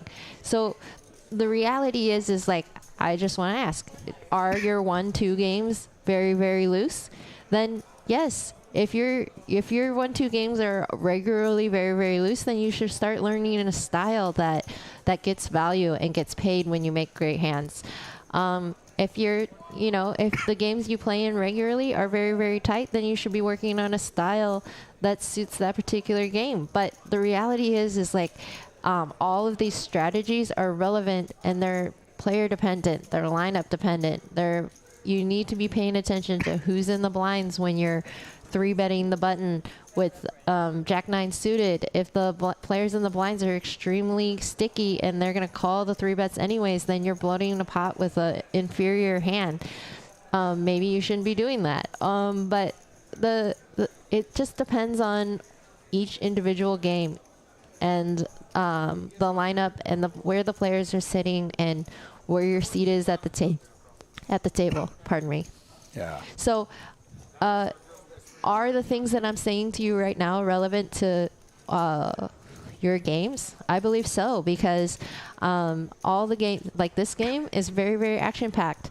Now, some games don't have as much 3-betting and 4-betting as this game. I play in a lot of games where almost no one 3-bets and 4-bets. There are a lot of lineups that are like that, and they're similarly to the types of games you guys are talking about.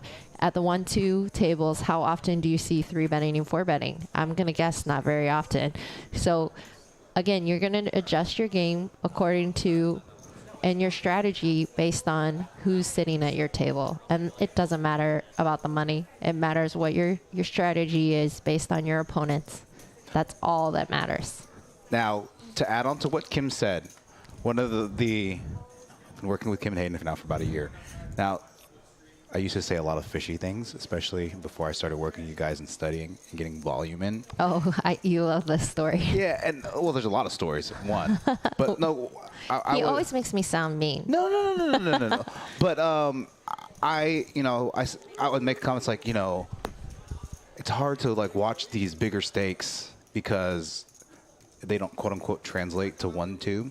Now, I've been commentating in the booth on a regular basis, like literally 3 days a week since August, right? And I made a comment yesterday in the stream with Greg Vail on the 5-10-25 Congress game that watching a lot of these streams from this side commentating on it, whether it's a 1-2 to even 5-10-25, a lot of players still have a lot of tendencies across the board, whether it's mistakes in value betting, sizing, playing out of position, playing in position, multi-way. So a lot of these mistakes that players are making at 1-2, I still see players making these mistakes at 2-5, 5-10, 5-10-25. Yes, so because it's all relative. Right. I mean, it's about the money to each individual player. So, again, the advice we're giving is relative to the spots and it's relative to the types of players that are playing these games. And you should be thinking about your strategy based on your opponents specifically. And one of the things you taught me really was like, I didn't think I was getting a ton of value. And one of the things that I was really working on is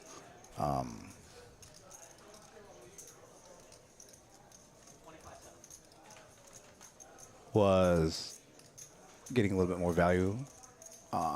Earlier streets, later streets, betting my hand.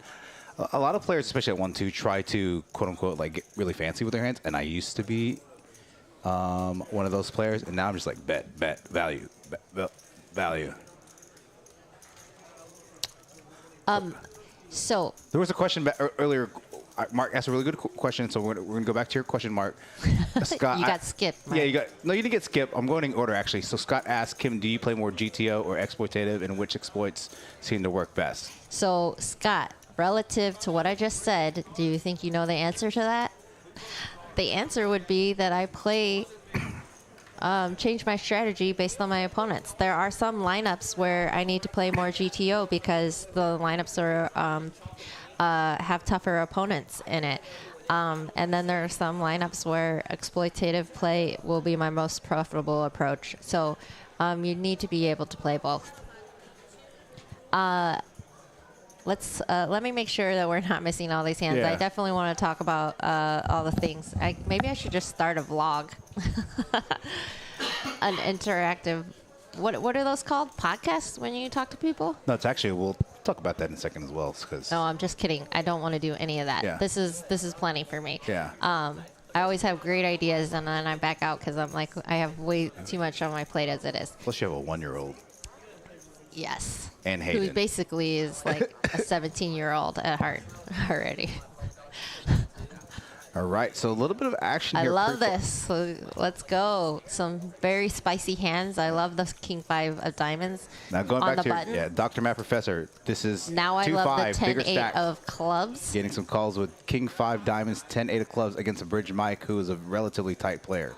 So So in this spot, guys, like, you know, Erin's approach to this hand can go one of two ways. She can try to bluff Bridge Mike off of what is either an ace or not an ace. So she could turn her hand into a semi-bluff by raising this flop, or she could just call. when she gets there on the turn, She chooses just the call, so Now- I like that play. It's fine, but now we got to try to get value. We don't need to be blasting with this hand. We got small bet we got here. a I like it. stranglehold on the equity. 130. In fairness, Quarter he pot. does have a club in his hand, so we do need to fade, but the running clubs just don't come very often. 5 of spades. There we go. Oh, it's surprising she just checked. Maybe she doesn't think she's getting called by worse, but I would have liked to seen her bet there, even if it's so small, to maybe potentially target a ace, right? Absolutely. Yeah. She thought I went running clubs. That makes a lot more Okay. sense. She Okay. thought that was a 5 of clubs. So with that being said, I retract my statement. Yeah, that makes perfect sense. I retract my statement Yeah, saying yeah. that she thought, miss a thin value bet trying to target an ace. Yeah, so she would have done it. Yeah. I would have been shocked if she Yeah. actually bet like that. So if you didn't hear, she said she just had eye surgery. She thought it went running clubs, and she didn't think, she had enough showdown value with the 10 of clubs. So, okay, fair enough. Now let's go back to Mark's question in terms of ask him anything. Again, about 2 hours now into the stream on this Saturday afternoon, 2-5 match the stack. Mark's asking, down betting is something I need to work on, especially after a lot of pre-flop action headed to heads up.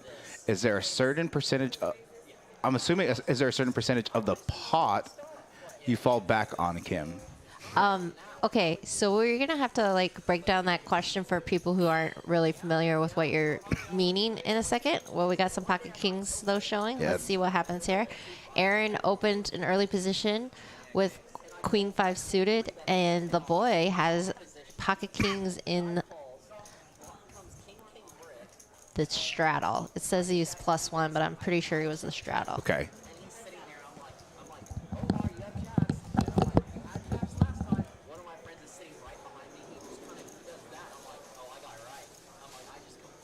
Okay, I would say Erin is probably just giving up on this flop, but we've seen that she has the potential to have some creative bluffs and turning some of her non-equity hands into not a lot of equity hands, her low equity hands into some profitable spots. So let's see what she decides to do. She does continue.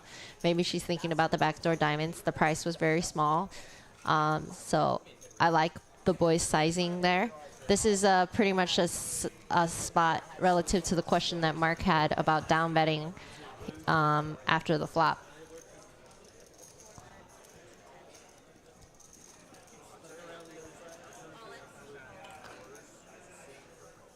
Really well played hand by the boy. The check raise there is perfect. He's shutting down Erin's possible equity that she might have picked up on the turn by check ripping there. You can also play that hand as a trap if you'd like.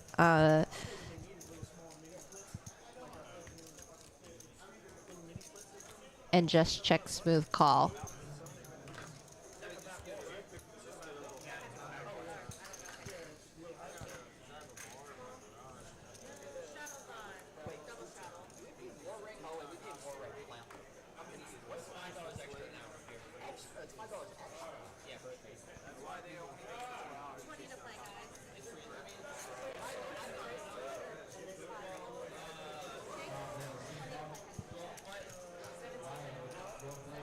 All right, Ed left me in here by myself, so I guess I gotta keep talking.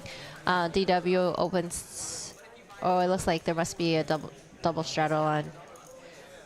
Calls $20, and the boy is in the first straddle with Queen 4 suited, and Aaron has Queen 8.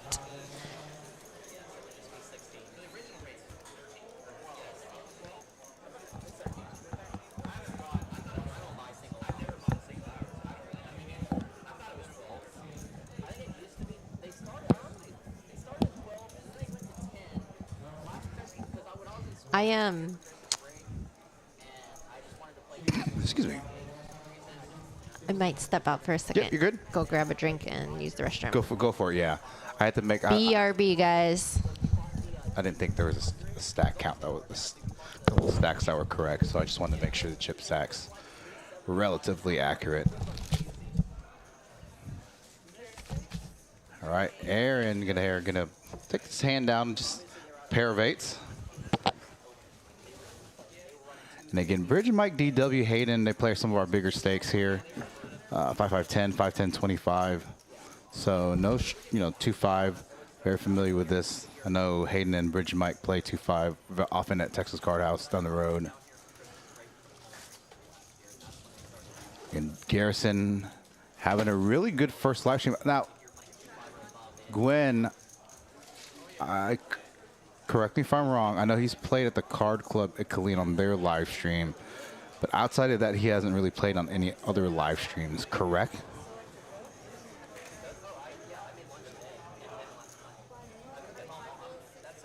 How far is Colleen from Dallas? I don't know. I'm from the Houston area. I just moved to Dallas about 5 months ago, give or take. Picking up action, hand 41 after this hand. Gonna take a look at the chip stack sizes, cumulative winnings.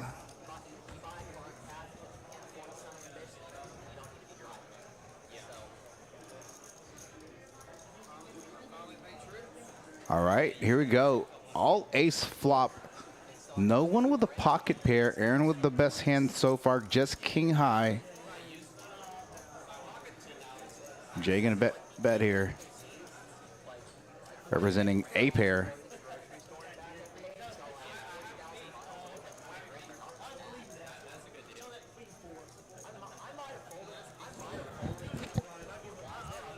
How's the table mics for you guys on your end? How's the audio here in the booth with Kim and I? All right, Garrison with a $10 straddle for this hand.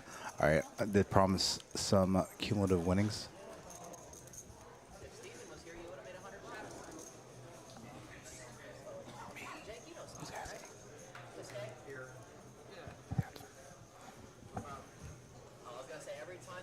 All right, Garrison, the big winner so far, 2,900. Hayden, the biggest loser, and again, that was with that hand, the ace, queen, diamonds versus king. So, thanks, Mark.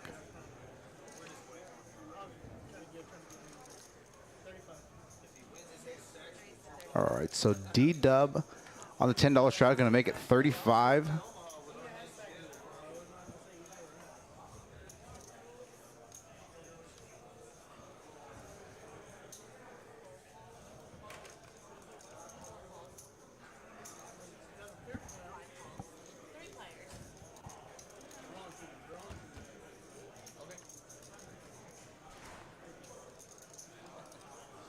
All right, as a pre-flop aggressor here, see if DW is going to see B's entire range. Does not, but does. Never mind, he's not the one with diamonds. Garrison is the one with diamonds. Aaron here with a gutter to a straight. Not much more than, oh, I'm sorry, she turned top pair. But also has a gutter to the straight. Garrison picking up the second nut flush draw. Then DW also turning a gutter. Just needs a 10, but really in his hand probably only has 3 clean outs with a diamond coming, second diamond coming up on the turn.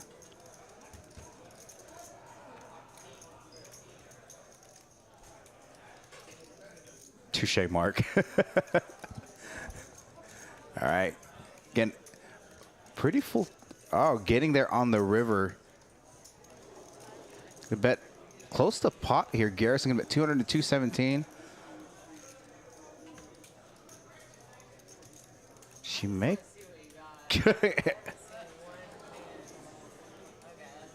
Okay. Yeah, goes runner there, gets bets pot here. Probably specifically targeting an ace from Aaron. Again, with that being said, with the diamond gear again on the river, Aaron may think that her 2-pair is good there. And doesn't have a good kicker, but still, nonetheless, Garrison takes down another pot. So there's 10 tables going outside right now, cash tables. Number 1-2 games going on. That is our staple game here. Again, it's 1-2 500 cap. Lately, we've been on the weekends like Thursday, Friday, Saturday, been getting two 5 stat tables. Yeah, some bomb pot tables, and again, our $8,500 guaranteed deep stack, which will also be streamed final table tonight. I may or may not commentate on that one, just depends. I'm up $70 for today, playing 1-2. Sick money. Enough to get a massage, not even an hour, 40 minutes. So see if I can get more later. I had one of those like swing sessions where I was up like 100, down 100, up 150, you know. All spade board on the flop. Nobody with much of anything. I take that back. Jake with top pair here. And again, commentating in the booth, sometimes I like just look at the board and quickly look at the players, and then I look at equities to see who has the best hand. It's the easiest way to do it. What happened to the 4-color deck setup? People don't like that, or? I like the 4-color deck graphic. So is that only for PLO? No. Yes and no. So last night we used a different skin editor because of like the split pot game and the percentages, and we didn't change it back. I could do it now, but then there's some buffering issues. So no, it's fine. We can deal. We can deal with it. 4 spades. Okay. Let's see if someone's gonna just get crazy here, representing the ace or maybe even a 10. If I had a bet, I would say It's gonna be Aaron is going to try to bluff this river. Let's see if Jake's gonna. Okay, Well, chop they just pot. say, forget it. Let's chop it up. All right, so I wanted to address Marquis' question. I thought it was a really great question. He says he's in the car right now, so I'm sure he can hear. Hopefully, he can hear me. He was asking about down betting, and he was referring to the fact that sometimes we 3-bet or 4-bet pre-flop versus an opponent to try to ISO them and get it heads up, and then after the flop, we're heads up, and we're in a really bloated pot, and you can't just blast off with the whole of your range. You gotta like find the good sizing. And he asked what percentage, is there like a percentage that I fall back on? Absolutely not. Yeah. I'm not one of those players. Some players pick particular sizings and then they just try to be balanced. I try to target the individual player and the contents of my hand. So if I have a bluff and I'm out of position and I need to find a sizing that I think might be able to take down the pot, I think about that. If I have value hand and I have aces, depending on the board texture, I bet a sizing based on that. Like if I have 2 black aces and the flop is 7, 8 of hearts and a 3 of diamonds, I might make some larger sizings to deny equity to flush draws. I do not want them to fold, but I also don't want to give away free cards. So I need to find a price that is going to work. If I think my opponent has jacks and I have aces and the board is coming out favorable for me, I want to pick a sizing where I think he might pay for jacks. If I think this opponent would call $2,000 after the flop in a $500 pot, when I have aces, I might bet $2,000. So, I mean, you really just need to figure out your sizing based on the board texture, your opponent, your hand, and definitely realize though that in 3 and 4 bet pots, the pot is very inflated. So Right. Nice anything little- interesting going on here? Yeah, so Aaron raised on the button 55 pocket sixes and actually flops open ended, double blocking the straight draw. So also has a 6 of diamonds, but the boy flopped top pair. So don't, you know, just kind of from, oh, he's also, and then Jake's open ended as well. So let's see. Oh, looks like he's going to come back for a raise. Now with that being said, it's going to come back with a raise to 500. 500? 600. 575. Now this is not a very okay from her even though she opened on the button, right? It's not a very good board for her hand. It's better. It's a better board for the boy and even Jake to defend from this late position open from Aaron. So did flop top pair. Maybe trying to deny some equity from, you know, some overs, ace, king, king, queen type hands.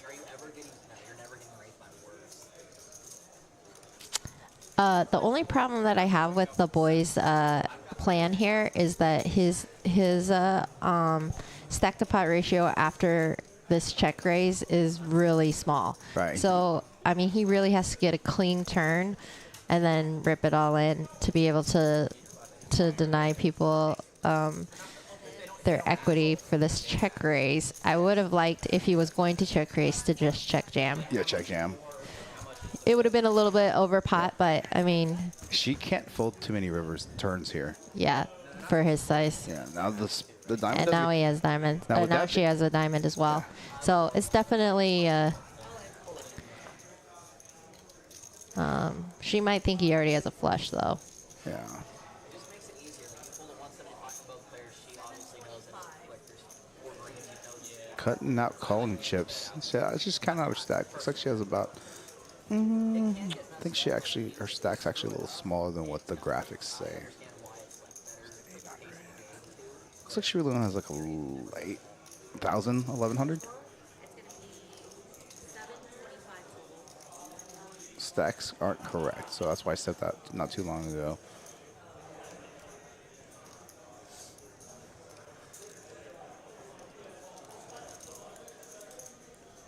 She might have 14, but yeah, this is she has to decide if all of her outs are good. If she knew all of her outs were good, then this call is much easier. And look at the Right. price she's getting. She's getting like a way good price to call, which is what I was saying about the boy's hand. That if he was going to play his hand as a check raise, he should just rip it all in, check because with 1 card to go, his SPR is going to be really a discounted price for anyone to call with pretty much any 2 cards. I hope that makes sense, guys. It is something you guys need to consider. Is you need to make sure that if you are playing a hand like this that needs protection, that you give yourself enough chips behind to actually protect your hand.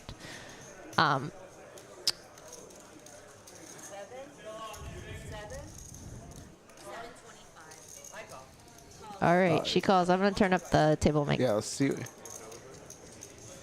that's the best way.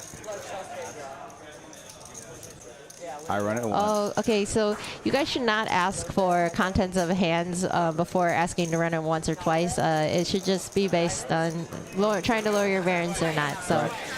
For the record, I just tell everybody I run it once as soon as I sit down. Well, that makes it easy. Yeah. Yep. Oh, and She made it. Made one. Oh, gets her on the river. Oh, sorry, twice. And breaks. Chop it up. Chop pot. All right. Look at you, Kim, knowing all the buttons now here. I know. Only this one. Yeah, it's just your mic and the table mic. Yeah, but show me how to click the stats. Let's look at some stats. I'm gonna let you take over. So, what stats you want to? So, what you're gonna do here? Give you the mouse. Yep. So, if you want to see an individual stat, you just click on their name, right? And let's say we'll just look at T-dots real quick. So, if you see, it's gonna pop on the screen over here, and then when you're done with it, you just click on it again. So, here you go. What do you want to look at? I'm gonna let you Let's do no. You show me VPIP. Let's All right, look at some VPIP. We'll look at the VPIPs in between hands as Kara's chopping up the pot. All right, Aaron, DW, and Jay, all at the top of the VPIP. Now, honestly, Hayden, T-Dot, Jake, they really haven't had much for a hand, Right. so I won't say that they're playing overly tight or anything. Yep. Reasonable VPIP ranges. Let's see. Let's just see some wins and losses. Got it right here. Cumulative winnings. And you do have to click on it to make it go away. Yep. No, as soon Or as the hand starts, it'll once you disappear? when Or you can make it go away faster. yeah. Got so it. I can override it by clicking it again, and when the person hits go for the next hand, it automatically gets rid of it. So cumulative winning, Garrison's still up the most. A few winners, Aaron J. Current biggest looters right now, Jake and Mr. Texas Kim Hayden, 1,500, 2,900 respectively. Again, Mr. Texas Kim's loss is commensurate with Garrison's win relative to that big hand with Kings versus Ace Queen suited. Yeah. And you know what I like, though, is if everybody noticed, Hayden has not gotten out of line since that hand. And it's easy to tilt when you lose a hand like that and start spewing to try to win it all back. But Yeah. I know he's one of the most disciplined players, and so I fully expect that he'll wait for the next spot and play appropriately. So another great flop for Erin. She's got open-ended versus Stone Cold Bluff from the boy.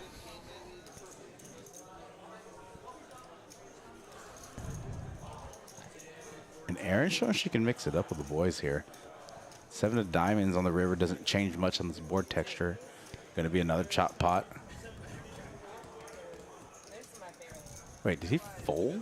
Yeah, he maybe he doesn't want to show for that tiny. Oh, What did he say? I don't know. I totally missed that. Yeah, I think he mucked the chop. Yeah. Yeah, I don't think $10 is Oh, going to make a big. can you mention the meetup game? that you're Yes, talking okay. Next Sunday, February 12th, we're doing a meetup game here. It's going to be a 1-2-500 cap. And we say it's for the quote-unquote chat pros. There's like Rena, Cup, Poker Monkey. Anybody's invited to that game. So Super fun group, though. Yeah, it's a super fun group. Last time we did it in the private room, high stakes room, and got some food catered. Rena brought a cake. I don't know if we're gonna continue to do that. Let me phrase that.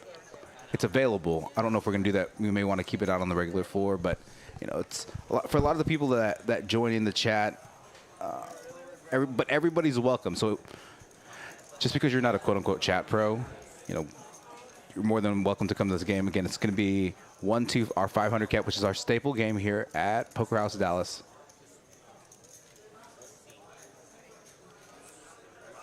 So let's see her hand 46. Yeah, hand 46. All right, Jay, I think raise it pre-flop. I'm going to flop top pair. Nobody with much of anything.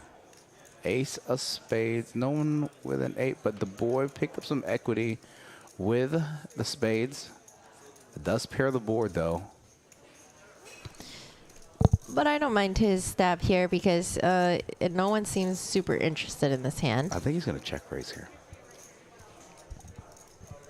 Yeah, Jay playing this hand interesting style. Okay. I'm not quite sure what his plan is. I guess he's just...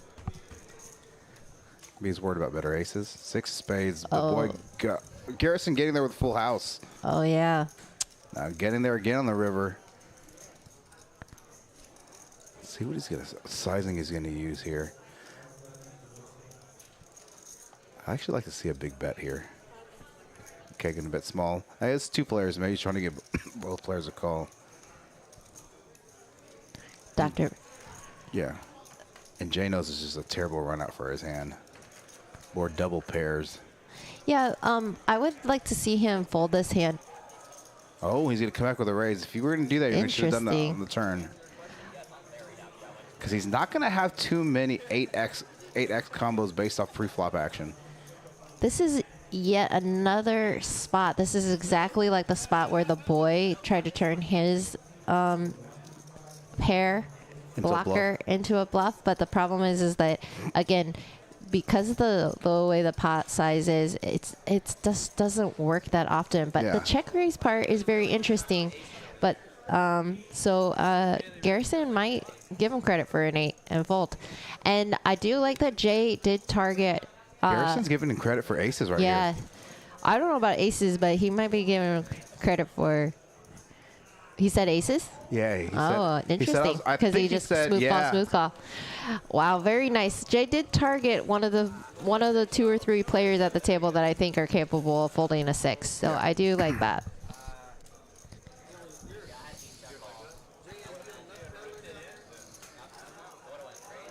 Garrison getting away from his small full house. I think he said that he was worried that he had pocket aces. Because he raised pre and then just check called every street. Yeah. Yeah, nice. Interesting. I think.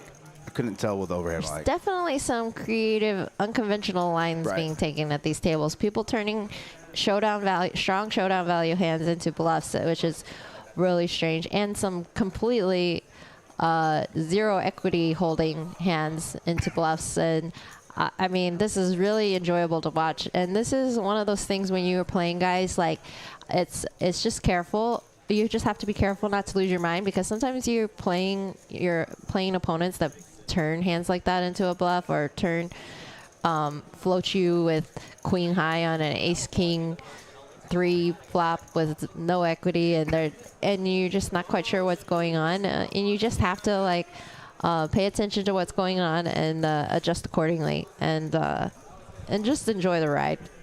Above all else, enjoy the ride. If winner or loser, you want to pay attention to what's going on and really be focused on the game, and learning from players. Learn from the good players.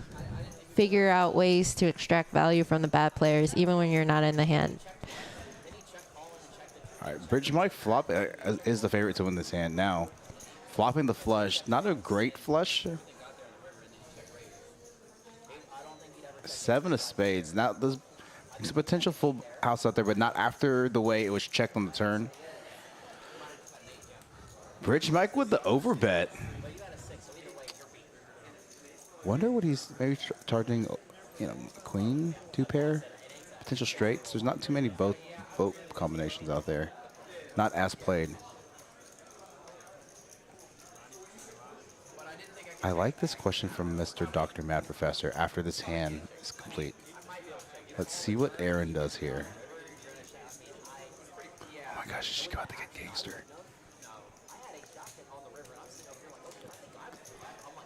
Initially carved out some raising chips. Gonna let the hand down. Very nice discipline there. She definitely didn't want to give it up, but she hesitated and decided to give up on that hand. So Mr. Dr. Math Professor asked a great question for those of you in the chat, and I'll read it and then let Kim answer it. Do you ever find yourself reevaluating and changing your mind completely during the hand? And I'm assuming you say changing your mind completely during hand, mid-hand, that you change course in terms of what you think you're going to potentially do. And if that's so, go ahead, Kim. Yes.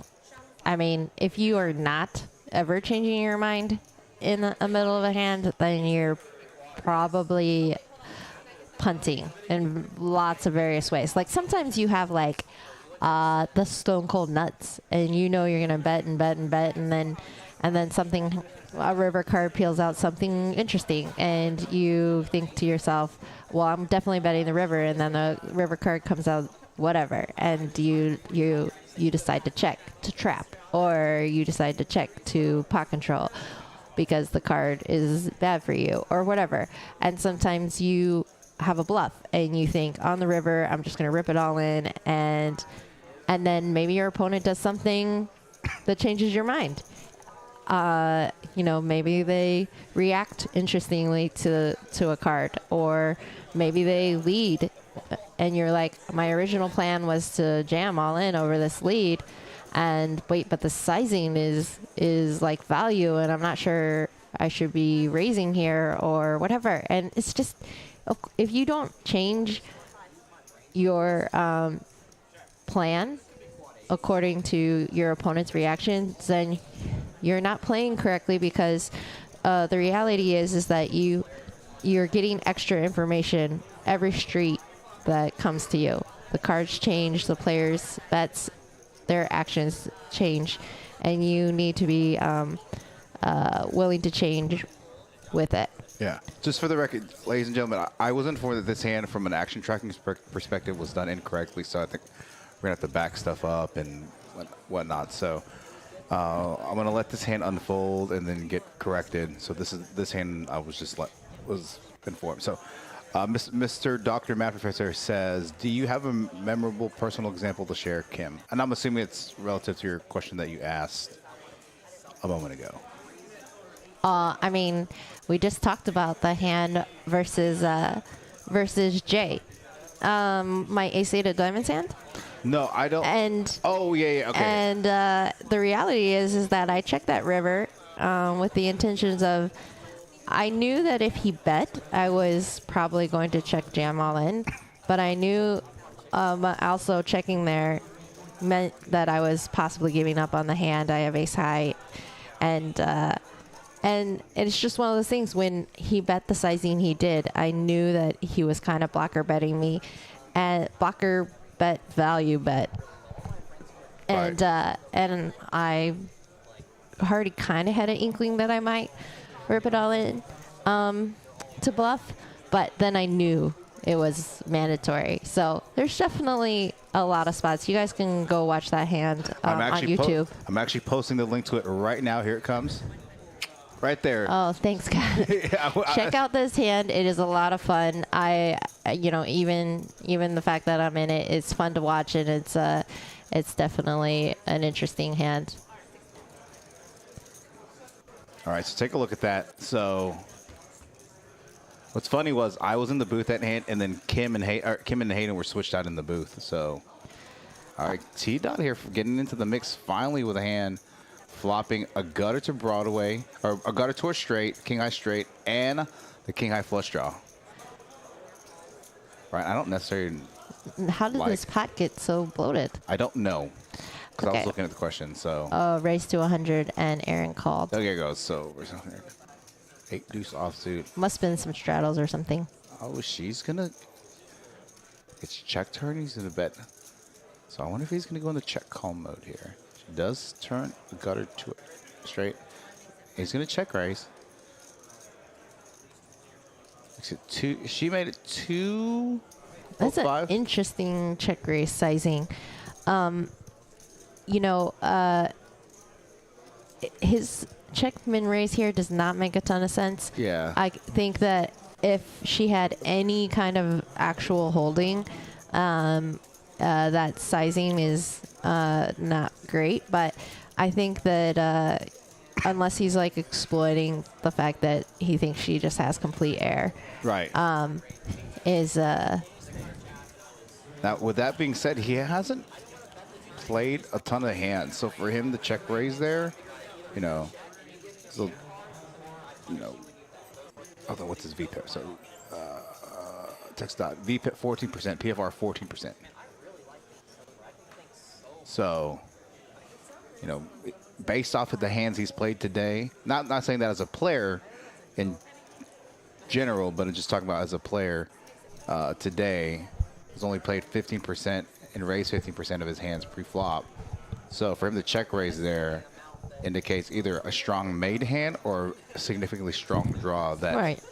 And relative to the fact she didn't have anything, it's fine. But my point is that if you did have something, if she did have a value hand like top pair or something, that sizing doesn't do much for you. Other than, again, unless his plan is when he bricks to just rip the river or something.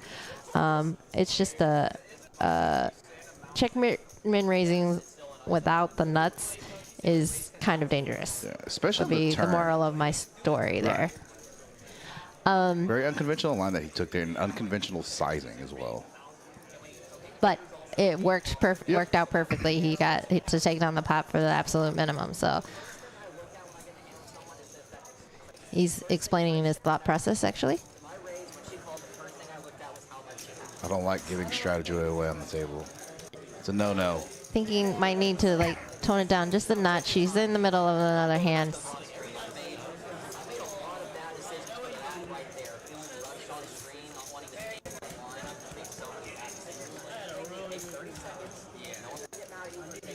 She looks really warm in that jacket.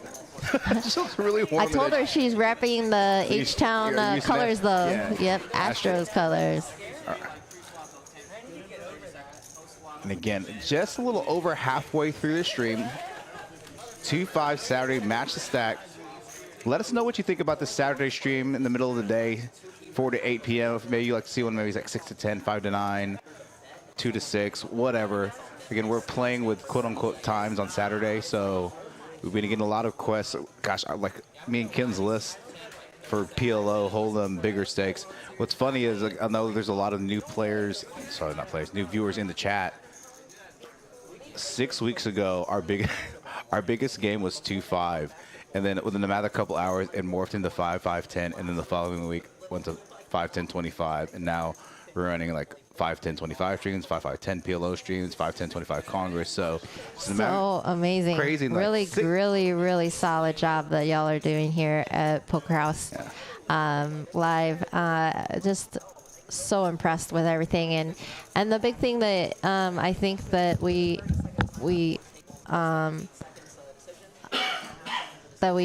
really wanted to focus on was great commentary and great lineups. And I think that we've really produced together, everyone as a team. And then obviously, oh my gosh, we can't say enough about Eric. He's a genius at this. His production quality is just really solid. So. All right, this is a raise and a call from Jake. Now, this is a board that favors Jake's calling range. The boy here with just ace king, gonna float. I think his ace high is good. Let's see what the river is gonna bring. 6 of clubs.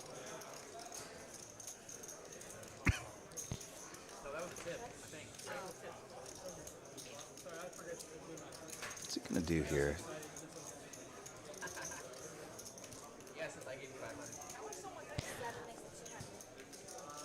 Did he bet? Yes. Okay, 200. And 2/3 pot? I feel like the boy either has devious plans or he really just does not believe Jake. Right. Now, Jake, it's been a while since he played on our stream, on a stream here, and so I actually think the last stream that Jake played on, Jake played as well.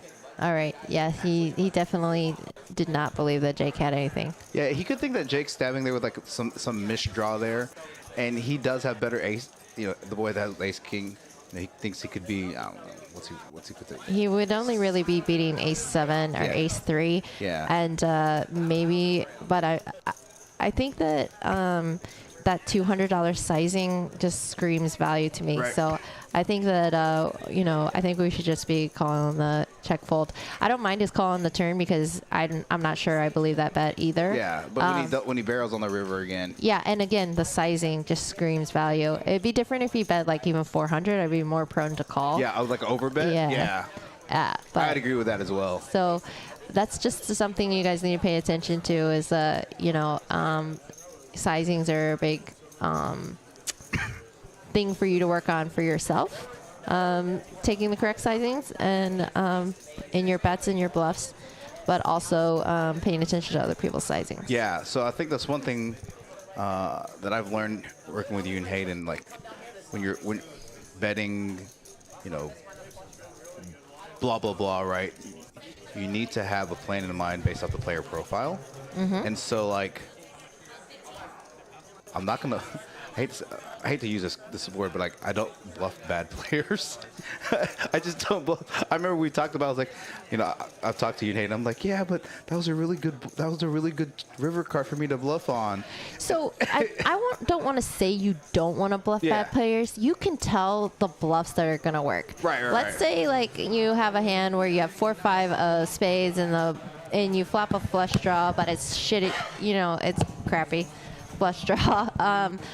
And you brick the river and you bet you're in position, you bet every street and your opponent is checking calling, and then the river card is like a king of spades and they basically hold their cards out like they're gonna fold. I mean, we're gonna take a stab at that. Right. So but you can bluff bad players, but you should be ultra selective. Right.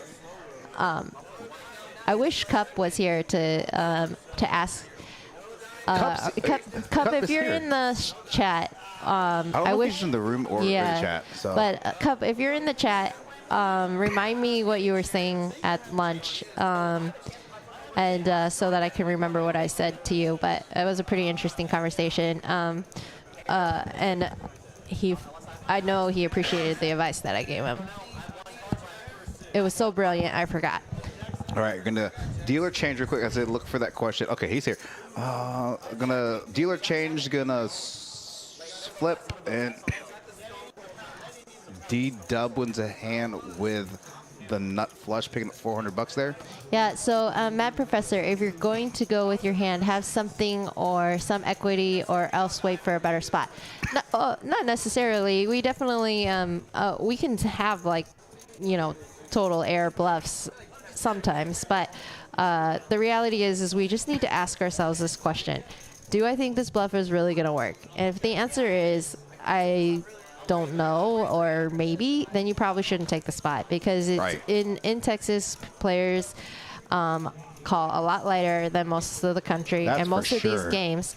So why are you trying to bluff someone that is basically unbluffable? Unbluffable. Yes. 100% correct. So, and some people say, well, maybe if I sized up, maybe they would fold. Guess what? You're going to lose more money. So it doesn't make any sense to try to bluff players that are not interested in folding.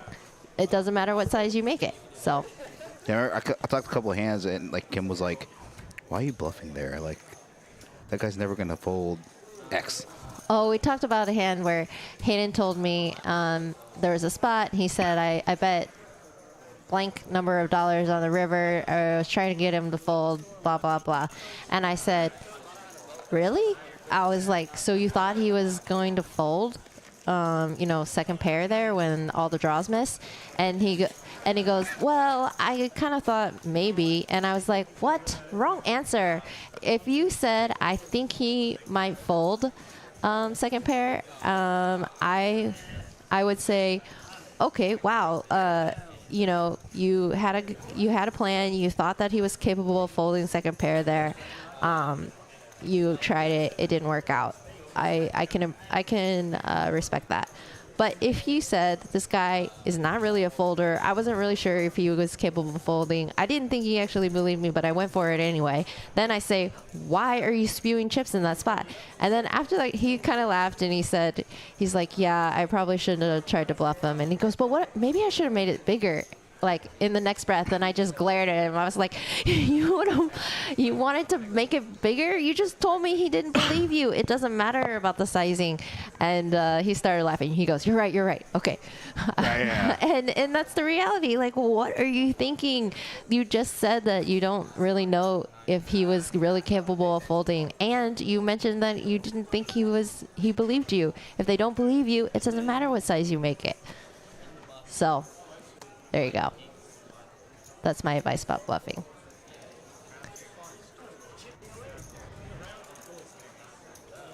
All right. Hayden gonna and MP middle position gonna open with fives.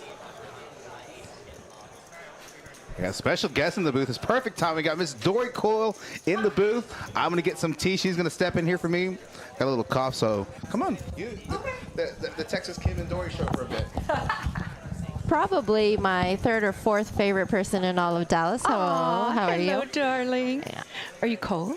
It was cold. It's okay. I'm comfortable now, but now it's just like a security blanket. I just thought Mr. Texas Kim is playing. That's so awesome. I like that name.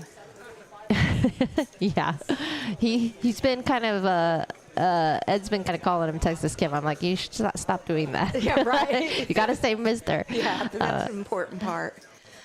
Jim and I just got back from down the street where we both min cashed, bang bang, right after each other. Very, very nice. Ed says that we can say Texas Card House in here. It's not forbidden. Well, that's where I was, Yes.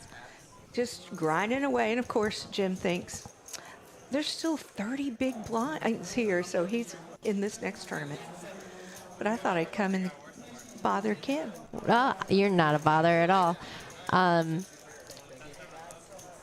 Well, just an update on things. Action has been very, very good. A lot of aggressive plays, some creative bluffs that have definitely worked out, some creative bluffs that have definitely not worked out, and just an overall fun stream. We've got Hayden, who I know his name, but I forget. Bridge Mike. Bridge Mike. DW over here. You've seen Dwayne in the game before. Yeah. Jay, Asian Jay. Yeah. The boy. He's played some of the streams too. And then I don't know if you know Erin. She's from Houston, and I she's don't. a good friend of ours from down there, and she was excited to come up and play the stream. This is our first time ever playing on stream. And is this a 2-5 match the stack? Yes. Okay. Ooh, Jay's got a big hand. And We could see running some into fireworks. Garrison with Ace King on the button. This is definitely going to be. Looks like Garrison has had some success. He's got a lot of chips in Yeah, front of him. he actually, most of those chips are Hayden's. Oh, no. Hayden tried to bluff with Ace Queen representing Pocket Kings, and guess what Garrison had? Pocket Kings. Yes. Yeah, I did that earlier, It too. happens, Yeah, right? Yeah. Doesn't usually go well. Scott says, I hear Dory. Say hi to Scott. Hi, Scott. Oh, hello. Hello. All right, let's see what kind of sizing Jay decides to do here.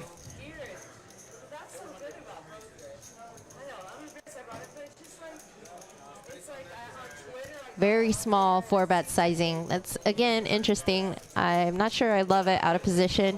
We're giving Garrison the correct price to peel with 100% of his hands, basically, unless he has just like complete air. We definitely want to protect our equity in an out of position spot by making a little bit larger sizing here. All right. He looks like he might be even raising. He might be having a Divas sauce. Now, again, if Jay is targeting the fact that like people are kind of over his 3-betting and 4-betting, this 5-bet from Garrison is this is, how can you say it? Induction? Inducing? Inducing? It's going to induce. Induction is Yeah. So the they're playing induction of the. Do they have straddles on? Because it seems Yes. like, okay. Yeah, it escalated quickly, huh? Doesn't seem like a 2-5 game right here, but The $10 straddle was on. I see. So technically it's a 5-10 game. okay. Yeah. Jay doing a little Hollywood here. Trying to figure out what he should do. Probably doesn't know how good Just calling. So Garrison is, yeah. It's going to be interesting if we see an ace or a king on the flop. That would be. yes. But I like this just call. He allows himself to trap after the Right. flop. Right. Oh.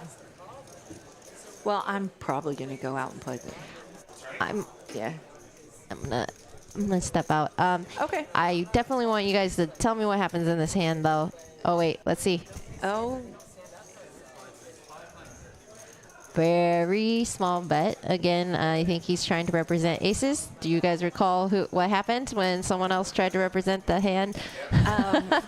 You just told me about that. Yes, and Garrison was the recipient of it, and he's taking the same exact line that Hayden took, and I'm gonna guess it's not gonna work here either. Yeah, but the small bets are just giving Garrison. I mean, he's got outs. Yep. Now he has more outs. No. Other one. Press that one again, and then press that red one. No. Yes. All right. Now we got 3. Okay. Now, interesting run out here. So Garrison opts to check there because he realizes he might need to realize his equity gets to peel a 10 or potentially an ace for a potential winner. I actually really love this check from I do too. Jay. Give Garrison one more chance to try to represent something, or he could try to thin value bet a queen. Smart Very check disciplined check by Garrison.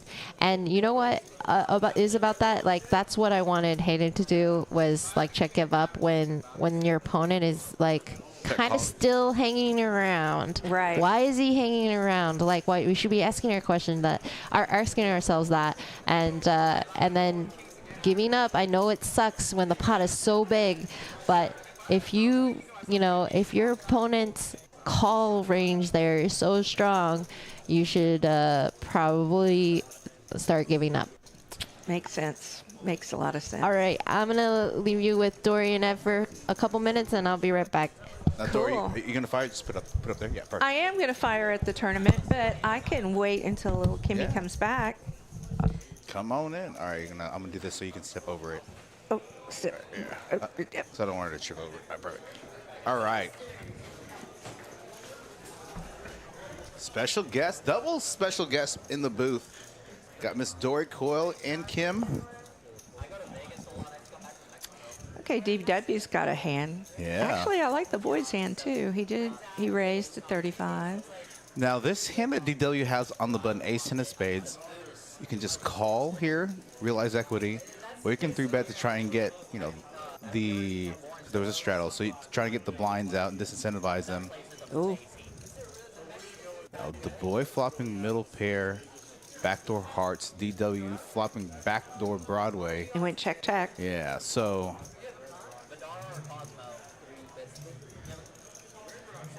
a 55-60% pot.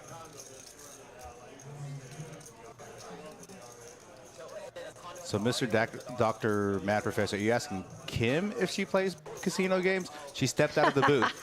So ask her if she likes to play open face pike out poker when she now gets back. It says, Dory, do you play casino table games? Of course. Dory is the slot machine master. I am a degen, man. But I like Pygow and I like WPT Hold'em. Yeah. But Kim is a serious Pygow player. Super serious pike out player. Yeah, I didn't even know. Let's just say for this summer during WSOP, she started. That we were there for 2 months.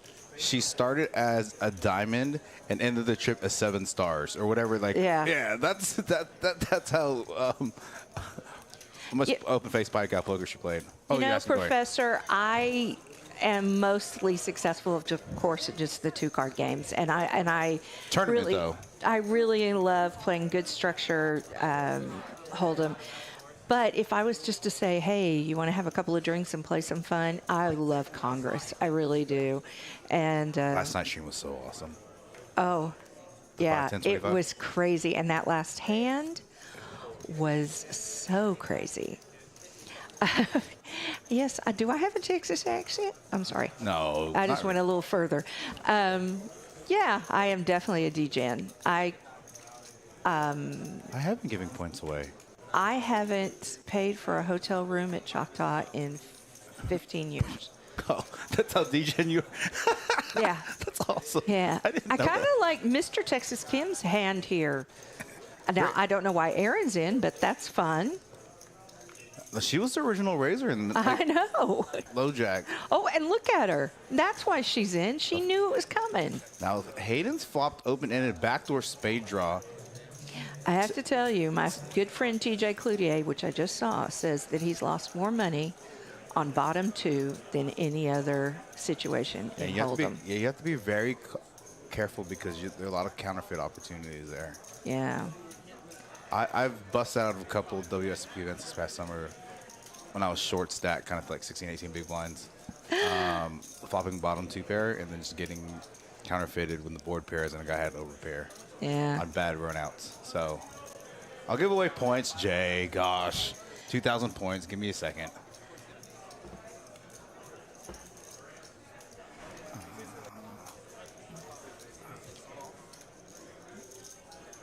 Okay, we've got a. All right, Hayden's coming along. If he hits his cards, it's going to be really disguised. Oh, very. With Hayden not playing a ton of hands, needing a 3 or an 8, 6 of clubs, kind of a bad card. Pairs the board. Kind of a bad card for everyone. Yeah, so I'm saying that, like you said, with the bottom 2 pair, get a little counterfeit. It gives a chance for somebody to catch up here. Yeah, but she's got it. Oh, Hayden's going to stab here. I think I'd fold to him if I was 400 to her. 700, 60% pot. Yeah. Oh, she's going. I don't think her stack's correct.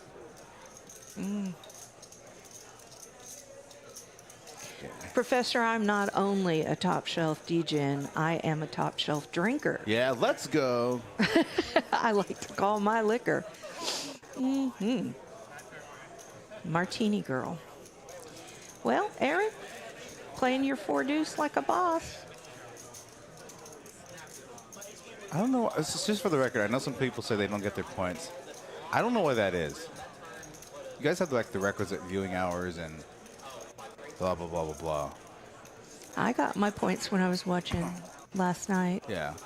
I think it might have been more fun at home watching that crazy game than trying to see what was going on, unless you were at the table. Right. That game, that stream was awesome. If you guys haven't watched it, go back and watch the Congress game, that cash game that they played last night in honor of Bugsy Siegel. Bugsy Siegel. It was fun to watch. The meetup game next Sunday. There's a meetup game here. I will probably be here. Who knows? What time is it? Noon to 3 or something like that? I think we have that tournament as well. I'm not sure about the meetup game. Is the next gen guys? No. So it's a cash game that a lot of these players like Cup, Poker Monkey, Arena. Oh, for the Just for fun. for the Food and drink. the chat folks. Yeah. Oh well, I think I should. Arena, Cup, or Poker Monkey. Let us know what time it is again. I know it's next Sunday. Not tomorrow Sunday, next Sunday. Okay, we've got the boy flopping really good. Very disguised hand. He Very. did defend the straddle, so with a lock on this hand, are you gonna go fire the tourney? I am going to go fire the tourney, All right. and Finish Miss up this Kim's hand. watching. Miss Kimmy's back, but yeah, very disguised hand. Very fun flop. The dub gonna make the call with a gutter to a straight and 1 over. 7 of diamonds doesn't change much. Oh, I take that back. It brings in the front door flush. But again, the boy's hand is too strong to fold here. Gonna No, value bet 175 and about 475. I can't see him getting called here. Oh, but he's getting Oh, and the raised. min raise. I hate min raises on the river. Okay, and he's gonna get snap called. Nice. Queen high. Good hand. Yeah, not representing too much other than maybe some flush draws. I mean, I didn't see how the whole hand unfolded, to be honest, because we're playing musical chairs here in the booth. All right, Dory's going to step out. Go fire away. Good luck. Yeah. I know Jim's in the tournament. Yeah. All right. All right, I'm going to switch headphones with you. All right. Bye.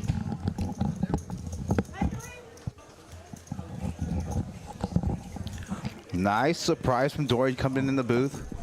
All right, I'm going to unmute that one.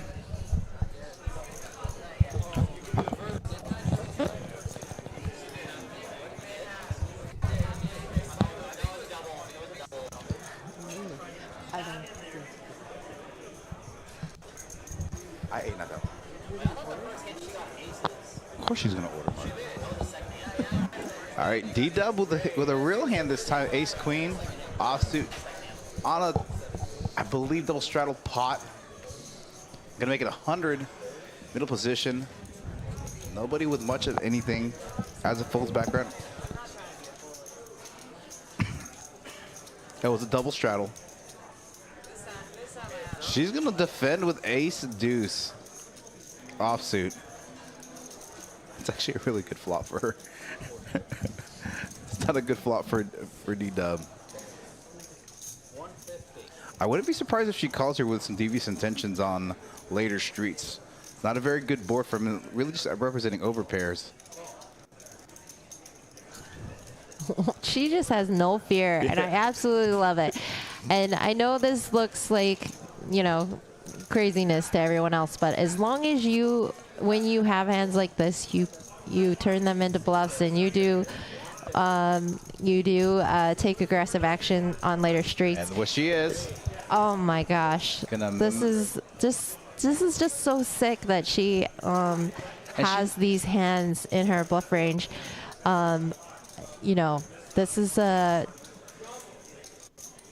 Now she could be defending a hand with like 9-10, Jack-10, and it could be suited and unsuited. And I believe DW definitely does not want to give up on this hand. Now, this being said, he call, and I think unless he reads her as having complete air, he might be just trying to catch an ace or a queen, or interesting run out. So we'll see what happens on this river.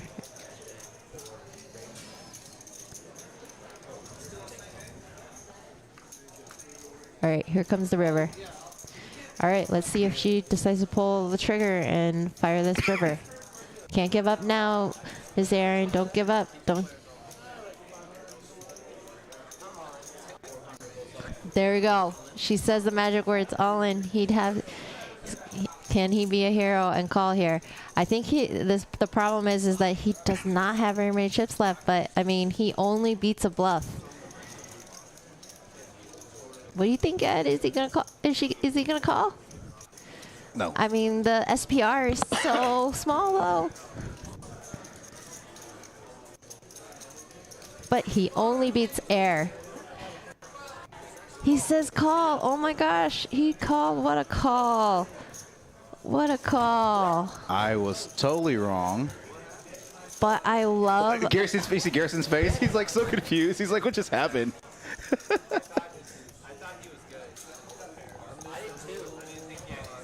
I'm gonna turn up the table mic here. Now, we had talked about this a little earlier. A lot of Aaron's hands have not gotten the showdown yet. Okay, so now people are not going to give her as much credit, right? We talked about this with Cup earlier. When you show a bluff, you get called out. You gotta scale it back a little bit to improve your table image. Yes. Right. So, if you want to talk about that a little bit, I've said that a few times. If you want to talk about kind of that conceptually, what we talked about with Cup when we had lunch today. Yeah, the other problem is mainly here, though, for Aaron is the stack to pot ratio. Right. He doesn't have a lot to fold. Now, if she was leveraging like a large, a pot-sized bet or even 2/3 pot to call for him, that's a much tougher call for him. But given that he has almost no chips left, and he knows that she's capable of bluffing, so I think that he has a much easier call there. Yeah, and let's take a look at aggression frequency real quick. It's not a stat we have. It's not a stat we've looked at much. Well, you know what I'm trying to say. We haven't looked at it today. Okay? We haven't looked at it a lot. Yeah. So Jay and Aaron, the most aggressive players at this table. So 50% aggression frequency. Actually, I'm gonna do this a little different. I'm gonna look at Aaron's stats specifically. Let me switch here. All right. V-Pippin, she's seeing a lot of flops. 60%, 27% pre-flop raise, going to showdown about 40% of the time. Aggression frequency 40%. So,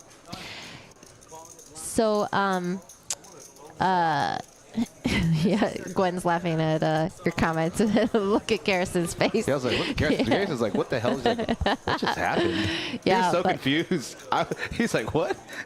But see, so Captain Underpair says now she's exposed. Yes, the big thing is also if anybody like went and checked their phones and had friends say like Aaron's bluffing, you need to like be aware that on stream people are looking for updates from their friends like about hands and stuff like that. So DW might have gotten an update that just said that hey, that girl Erin is bluffing a lot or whatever the case is. So you do need to be aware that when you play on a stream that your bluffs, your hero calls, your hero folds, all the things that you do, and don't forget your table talk is going to be all over the internet. And so you need to just be self-aware in that respect. But the big thing is what we were saying is like when you haven't gone to showdown, people are just going to pay the price lighter and lighter with lighter and lighter hands to see your cards. Right. So you just need to be careful when you're laying on the aggression, and you know the table is over it, and they want to see your hand. So the more and more you, oh no, this is a really bad spot for Erin. Oh gosh.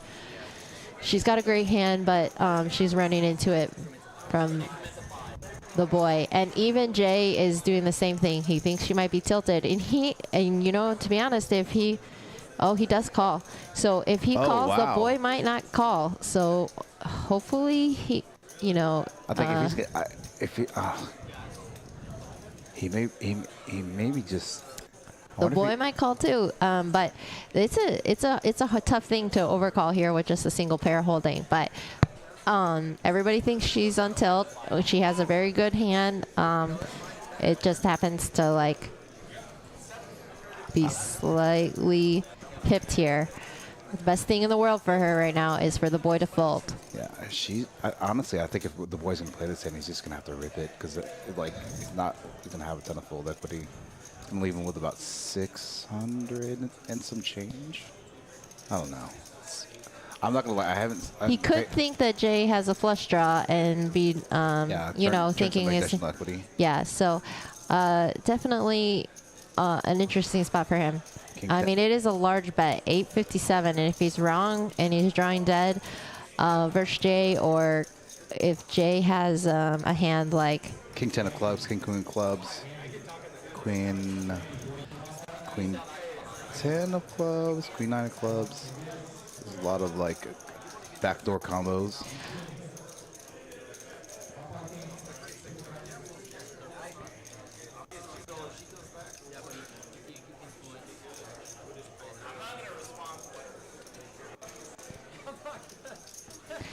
Captain Underpair says, can the boy shove here?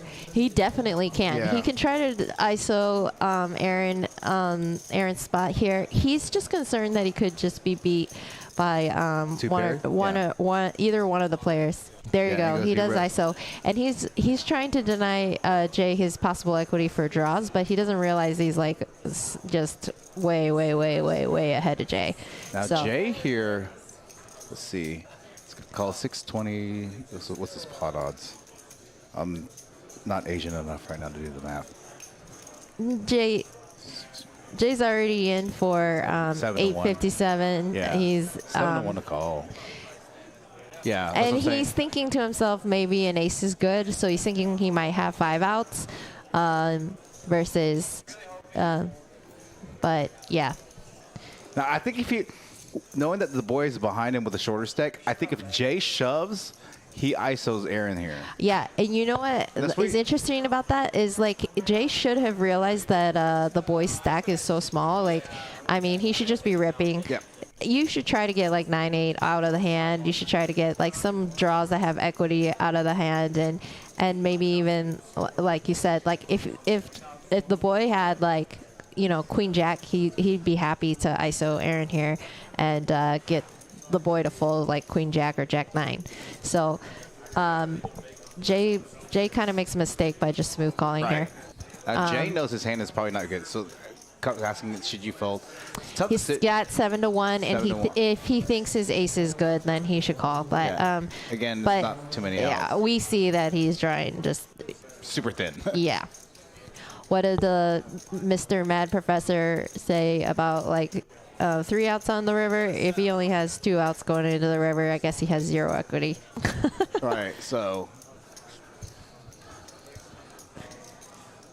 I agree. This is a tough one. What do you mean he should fold? I mean, he should not fold unless he thinks that he's drawing completely dead. I mean, he should think he has 5 outs. He's going to make the call. Yeah. Yeah, and he knows. Whoa, so actually it looks like the bet was a lot more. So He says you all want to go twice at all the negotiations.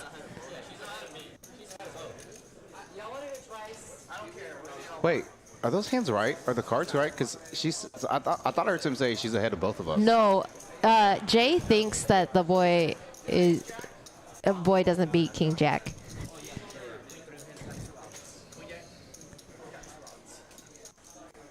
Aaron needs a king. Oh, Holy gosh. shit. There it is.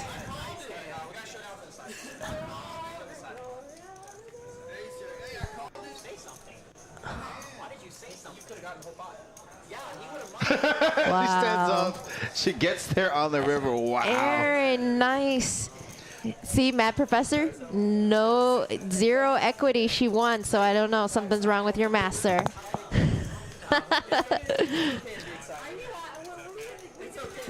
Wow. Everyone says it's okay to be excited. You were way behind and you get there. Like, Nice. oh, that's a huge, huge triple up for her. Yeah, and a nice little first live stream sun run here. I need to check something again. I don't want to even say a sun run. She worked very, very, very hard I agree.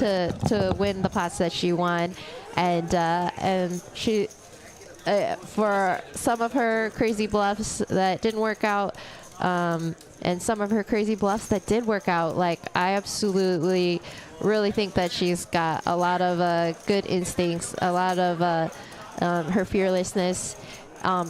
Fearlessness at the poker table is tough to beat. So let's all be real.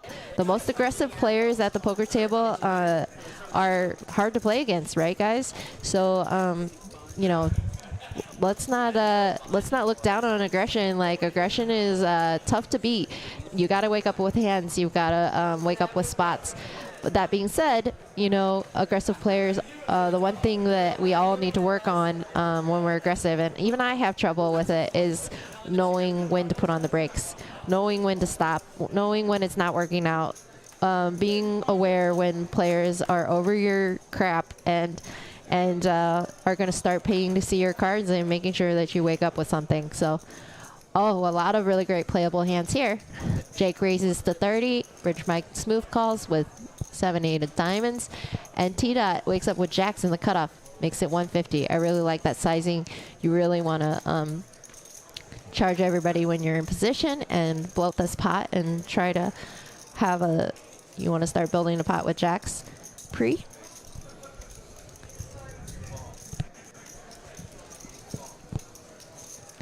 Look at that. Everyone really giving Erin some love. Everybody is loving her style, loving her aggression and her fearlessness. Really great job. Everybody in the chat blowing up, saying she deserves it. She's worked hard for it. She's had some creative plays. She has some moxie. I like that word. Lots of moxie. JR says, yeah, but it wasn't fearlessness. It was very lucky. Now, granted, but in that spot, she actually kind of had a cooler. I mean, she had second best kicker. She ripped thinking that she could get called by worse, and she did.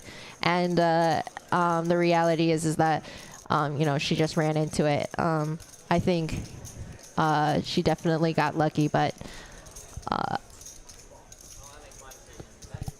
Thanks, Michael. Please, someone have an 8. No. Have a queen, Mike. No, I folded jacks.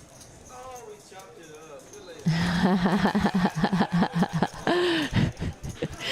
That was funny hand. Kind of a small pot, but that's pretty funny.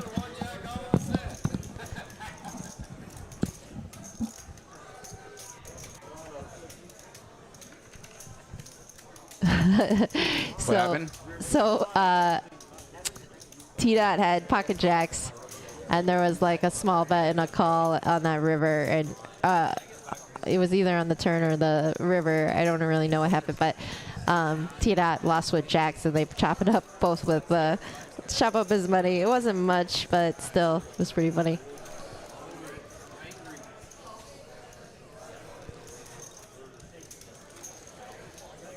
Anyways, I hope y'all have been enjoying the stream. I really appreciate everyone who's been in the chat and supporting our commentary and supporting their favorite players, and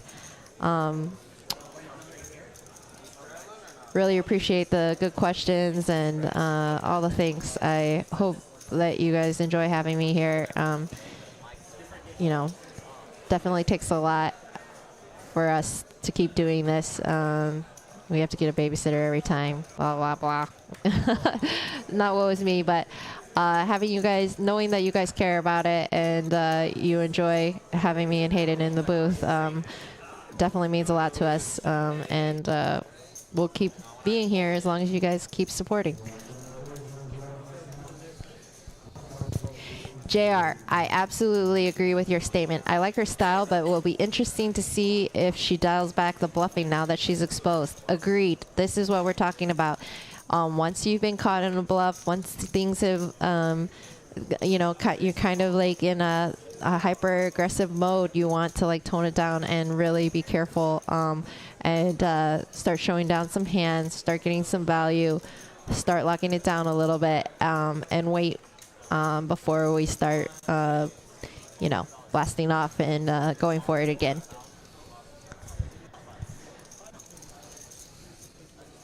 Sorry, I had to walk out there because the table was crooked under the overhead cam, and that I'm super anal retentive about the camera angles. So that's like one of my things. I take a lot of pride in the stream. So Yes, you do, and it shows. all right, Hayden getting back in the mix here with 7-8. I think getting back in the mix. Okay. What was the action? Okay, so mistake very 6 call, please. Okay. Okay, so he's open-ended on the flop. Aaron, Middle pair, yeah. open-ended, and Erin is bluffing. But she does stop here. She decides that she does not want to continue anymore. Yeah. And that's good. She really needs to be careful because she would have gotten called there. I'm nearly certain that Hayden had no intentions of folding. And it was good that she put on the brakes there. And that's so. Here's the thing. Like we talked about a little bit. We talked about with Cup. You can make the argument. Don't change up your style of play. It got to, you know, continue your style of play irrespective of what's going on, right? That's one alternative argument. The other one's like Play your game. The play your game thing. Yeah. Yeah, well, I totally disagree. No. If your game is not working and you keep playing your game, like you know, that's how you lose money. Yeah, so and that's what I was going to say. I 100% agree with that. I think the sign of a really good player, and I'm not saying some of these players are not good players, is being able to adjust on the fly. You know, 100%. being able And to it's tough adjust. too, though, Right. when you're like, you know, your adrenaline's pumping, you've got suck out under your belt just like that, and you just want to keep pedal to the metal, and it's just like, whoa, let's take it down a notch. Let's reset. Let's take a break. A breather, and I think that's what she did. She did try to bluff that last hand. She did have some equity. She had 2 overs to the board, but the board's not great for king queen, so we probably should just give up on that hand. But the reality is like she took one stab at it and then she gave up. So I think all in all, it's probably fine. But Erin is, you know, she's fearless. She's fearless, and she didn't come here to play a tight game, and there's nothing wrong with that. She didn't drive 4.5 And hours. let's be real, right? y'all know that I have one of the highest VPIPs in most of the games that I play too. 100%, So just because you have a high VPIP does not mean you're a bad player, and just because you have a high VPIP doesn't mean that you're a good player either. I'm not arguing for or against it. It's really about adjusting to your opponents and going with the flow of the game and the dynamics that the actual other 8 players bring to the game. This is going to be an interesting hand. Jay has a set of 10s versus ace king top pair and second nut flush draw. It's definitely going to be another tough spot here. Like Garrison can't fold here. His hand's too strong. Top pair. And here's that problem with that tiny min raise that look at the equity here. He's got 20% equity and he's getting way better than 20% price tag. So you're making an incorrect raise there. Yeah. Does that make sense, guys? Like, I know it seems like we don't always like want to look at the math and everything else, but you definitely don't want to be making incorrect sizings. He's giving Garrison a better than 20% price tag with a 20% hand. So you just want to be really aware of your sizings. See what sizing he's Also, if Jay would have made a larger sizing, Garrison is going nowhere on the river. So he misses a lot of value by not making a larger sizing. Yeah. I hope that's helpful, guys. Really important. This is an important hand and an important spot. 450, about a third pot. A little over third pot. You've seen this sizing before against Jay.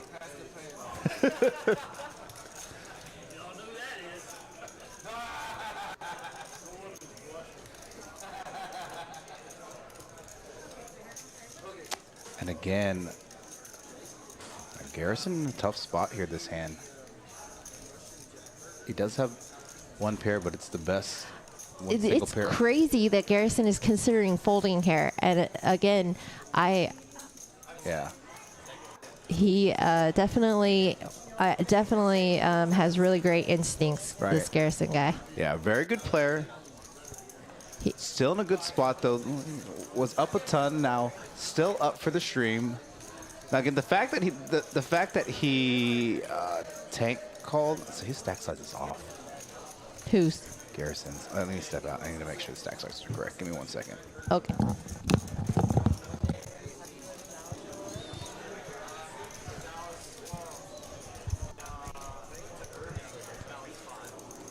JR says, Kim, what should his raise size have been? 1K or more? In my personal opinion, that board is so draw heavy, like gut shot straights and flush draw combos, top pair with, king, queen of diamonds with the queen of diamonds, king, queen, or ace, king with the ace of diamonds, which is what he had. Those types of hands, pair holdings, gut shot holdings, open-ended holdings with diamonds have just a ton of equity versus your hand, and you've got to think about that. You want him to call on the one hand. We do want him to pay the price, but we want to make sure that if he does call, that we are not giving him the correct price to do so, and we are making the maximum off of our hand when he does call. So I definitely think, what did he make it? Like just under 600. I definitely would have made at least 800. I don't think 1,000 is necessary. I think that's too big. We can't get called by all those hands that I said. We're probably only getting called by ace king with the ace of diamonds, and we want all the rest of those hands to call. And we also definitely need to protect ourselves a little bit because we don't have the nuts, and so we want to make sure that our sizing is such that if he decides to raise or rip, that we can make a decision at that point. We don't want to make the pot so big that we can get blasted off the hand on the river either. So just all kinds of things that we need to think about. And a lot of times we're just like clicking buttons and making raise sizings that we're not thinking things through. Jay does like the raises. His raises and 3-bets and 4-bets are small. So definitely, that's a tendency of his. It's part of his strategy.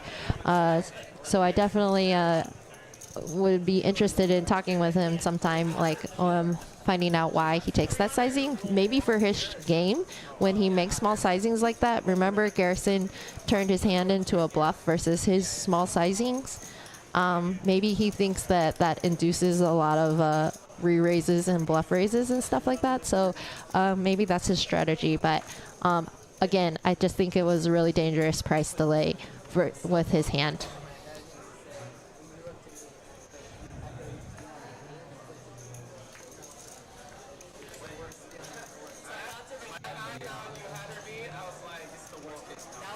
Thank you, Captain Underpairs. Perfect analysis. I appreciate that.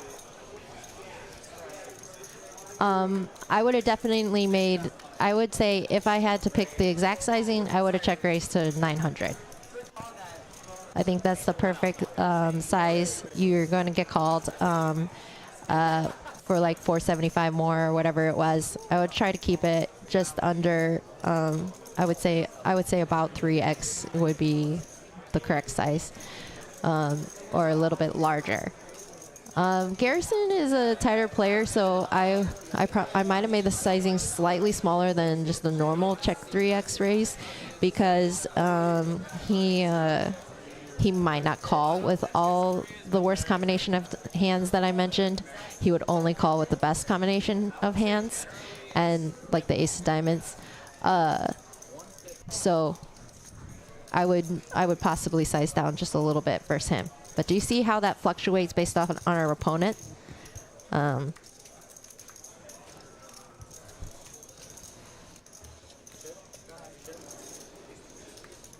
That's a really flattering thing for you to say, Captain Underpairs. This is definitely a rewatch stream.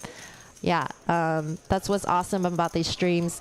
Really, it's funny to say this, but you guys should really be looking back on some of these streams and seeing who the commentators are, the guest commentary. We've really tried to make the guest commentators, be knowledgeable poker players, people with a lot of experience in these games, so that the viewers are getting some benefit from watching these streams.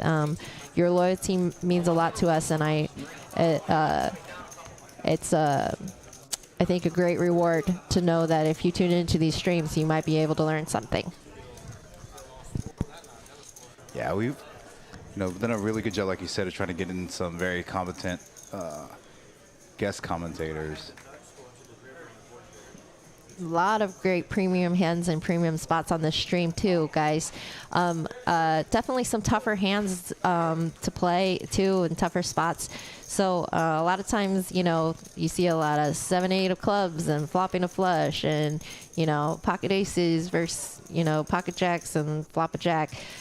Sometimes some easier spots, but we've seen some hands, ace queen offsuit, ace queen suited versus pocket kings, hands that happen to us a lot at the table, like big premium hands on premium hands.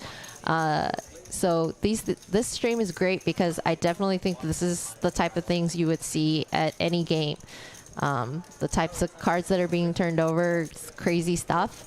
The types of cards that are being turned over are premium hands on premium spots. So a lot to be learned from this particular stream for sure. Agreed. You got about an hour left in this stream. Bridger Mike with the best hand here. Hand 66. Poker Monkey says, today I was on 1-2, then moved to bomb pot. Had I stayed at that 1-2 table, Kim would have sat down on my immediate left. Woo.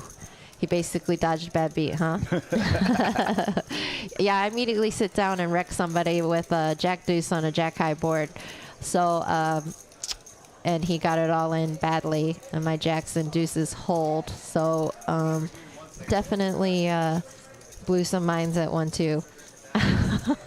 In fairness, my jack deuce was suited, and I was closing the action. Touche. Hey. Yeah, and I flopped jacks and deuces. I mean, the Choctaw Nuts. How can you fold? Choctaw Nuts. Here we are with chip counts.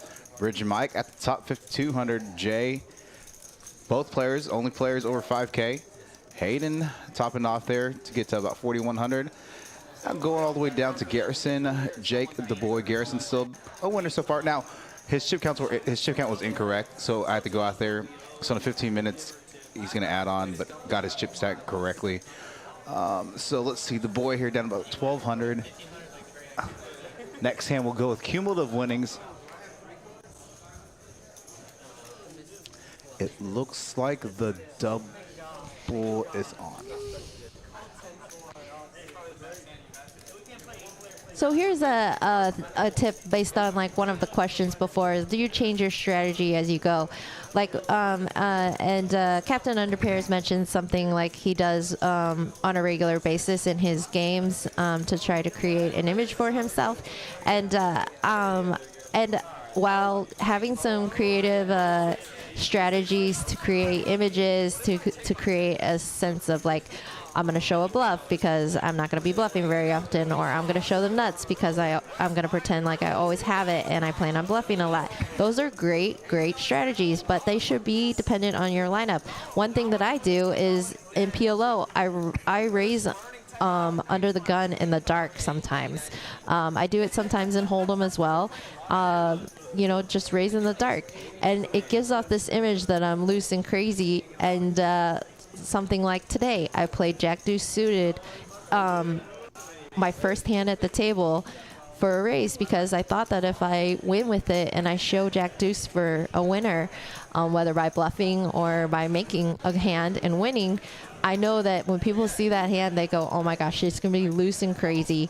And I know that at a 1-2 table, I'm rarely going to be bluffing, and I just plan on showing down nutted hands. And guess what? They're going to pay me. The guy that lost his mind versus me actually must have had like ace jack or king jack or something, and he ripped it all in, and he's like really pissed off that I won with Jack Deuce, and he's just like, she comes over here and plays Jack Deuce suited, and it just made me laugh on the inside because that was the plan. I just wanted to show that hand for a win.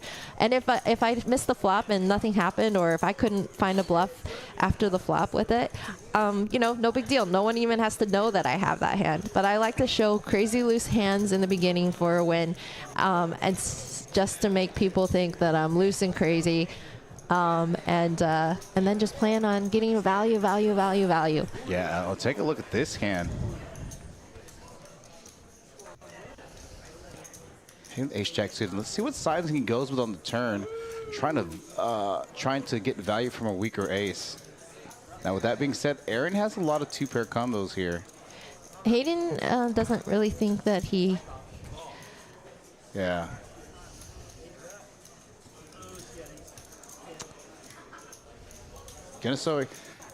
So this is one of those things like this is interesting for. RV Phil's question. Oh my gosh, that's awesome. All right, well, Hayden finally wins a real pot. Oh my gosh, by the way, I wanted to talk to you about something, Ed. What's that? I really think that guy, RV Phil, is one of the best players I've ever seen in my life. I think he is too. I think we should get him on the stream. Yeah, I definitely think so. And you know what? Honestly, I just think that like every time he plays, he just like blows my mind with so much creativity and just like really just above average conversation at the table. He's just a super charming and very handsome player. Yeah, if anybody knows RV Phil in specifically, let him know that Poker House Dallas Live wants him to play on our live stream and future streams. Yes, definitely. He's always welcome. I just think that guy is my hero. Dr. Mad Professor asked a question. What do you do if you're playing well and winning, but the game goes really late to the point that it's uncomfortable to play with such deep pack? I'm assuming the question you're asking is like, even if it's if the game is juicy, should you stay and play? If your mind and your brain is not on top of things, it is a hugely bad idea to stay. It doesn't matter that the game is great. Right. You make a mistake, could cost you your whole stack, unless you're playing limit poker or something crazy. The reality is your mind is way more important than even the juiciest games. And by the way, we live in the best place in the world for action, so you do not need to be staying any longer than your brain can handle. Yeah. Now, to answer your question a little bit, talk about some. I never complain anymore about running bad, right? Because one thing that Kim and Haynes, like, you know, recreationals make that type of comment, and I'm like, oh, wow, that's true. Now, with that being said, I wasn't playing well. You know, she had a little come to Jesus talk with me, and I took some time off, studied for a couple of weeks, got on a schedule, sleeping, playing, whatnot. And then I got back on the felt, started winning again first few sessions, and I was really dialed in, really focused. And, you know, Kim's like, hey, how you playing? I'm like, I'm up. She's like, you know, you had first couple wins, you had a couple winning sessions. Like, I'm a really good table. And she's like, hey, you know, you haven't been running well for a bit. You just get back on the felt. Sometimes it's not bad just to lock up a win. And I was like, yeah, okay, I'm going to get up and leave now. So, You know, that was really good. I was proud of you for listening to me, too. You were running really terribly, and it was already very late. It was like 1 o'clock in the morning or something, and you've been playing all day. Yeah. And you said, but this game is good. And I said, okay, you do you. I don't want to tell you what to do, you know, with your life, but it's getting late, and there's nothing wrong with just leaving, even in a juicy game, and locking up a win and getting some rest and starting over tomorrow, you know. And you said, you know what, you're right. I'm gonna come home. I'm gonna rack up now, and that's just I was really proud of you for doing that, because again, it's so tempting when you're running hot and you're playing well and things are going good to like really press your luck. Again, if your mind is sharp and you're on it, and I just said, I just need you to ask yourself a question. Would you feel shitty if like you get stacked here? You get stacked with pocket aces and someone gets it all in versus you with pocket kings and you leave a loser, and you were like, yeah, that would suck.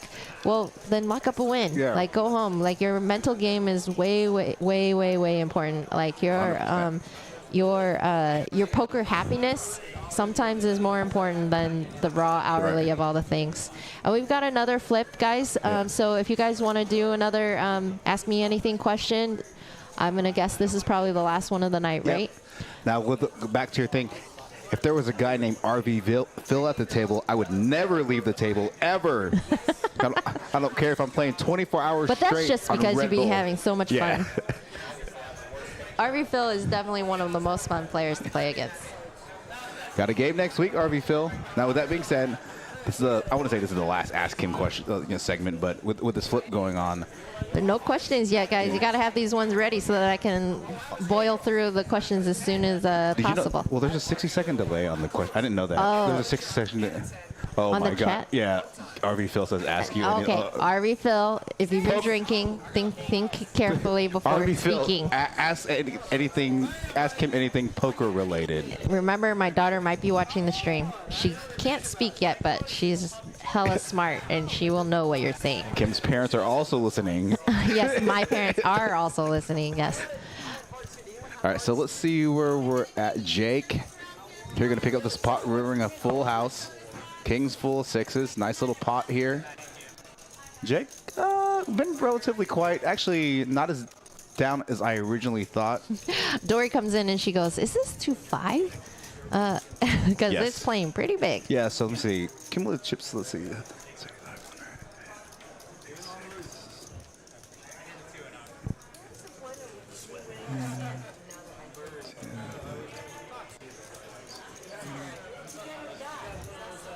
Yeah, there's about 30K at the table, give or take, at least through hand 69. So for 2-5, that's pretty big. Man, we didn't get any asking anything questions. They were all like scared or something. Yeah. Professor, whatever his name is gone because he's always got a question. Let's see. Ace 10 in early position for Hayden. Let's see what he decides to do. He does raise, opens to 60. I feel like Hayden might not open that hand if Jay was on the button because Jay is a relentless 3-better. So I think, your opening range needs to be a little bit tighter. Right. Whenever you have a relentless 3-better on your left, especially when they're on the button. But Jay was in the small blind, so I think that might have been a reason why Hayden decides to open this up. Mr. Todd.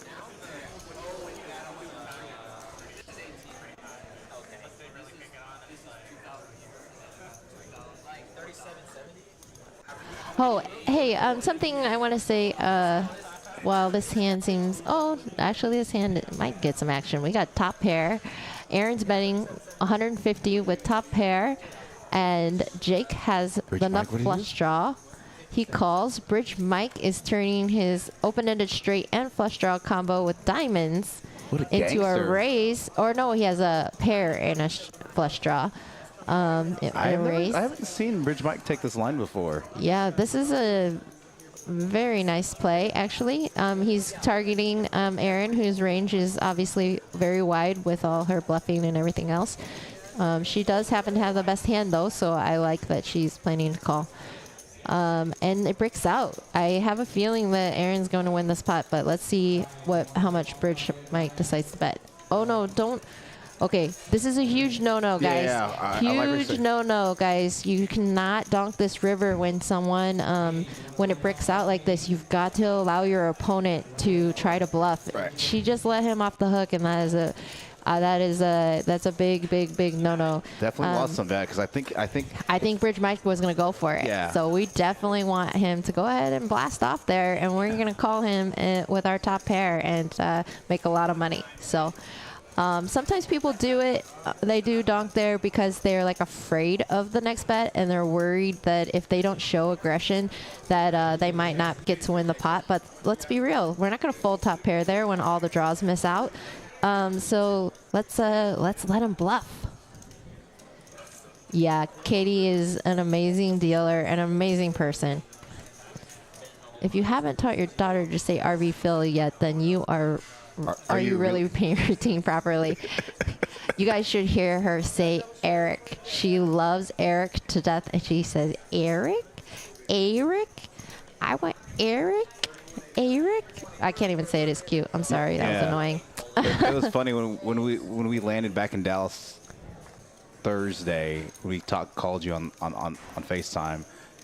like when you were holding her in your lap, and then we showed Eric and me. She was like, "Oh." Hayden picking up some steam here. He's opening with King Jack offsuit after an under the gun limp. I really like it. I like this play a lot. He used a little bit larger sizing, opening to 80. You know, rule of thumb is when someone limps, you should be opening to 3 to 3.5x. And when someone limps, you add 1 big blind per limper. Is a good sizing rule. Flop's the best of it. Top pair has the most equity. Aaron with a little gutty to a straight backdoor hearts as well. Gonna bet half pot here. 200 to 420, just slightly under half pot. Erin doesn't want to give up. She has backdoor. She has a gut shot and a backdoor flush draw. She definitely is trying to get those chips back from Hayden. We do need to be careful though. Like we don't want to be chasing too much, but yeah, she just takes 1 stab at it. He laid her a good price for the gut shot, so I don't mind it at all. And then just check give up. Very nice. Pick up a little mini pot there. Gonna slow it. Was down about 4K earlier. Kind of slowly building up steam. Let's see the wins and losses. Let's We're do it getting right now. towards the end. Let's see how's it going. About 45 minutes left in the stream, give or take. All right. Jay now the biggest winner.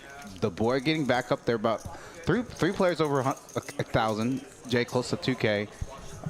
And I'll put that back up. I'll put that back up after this.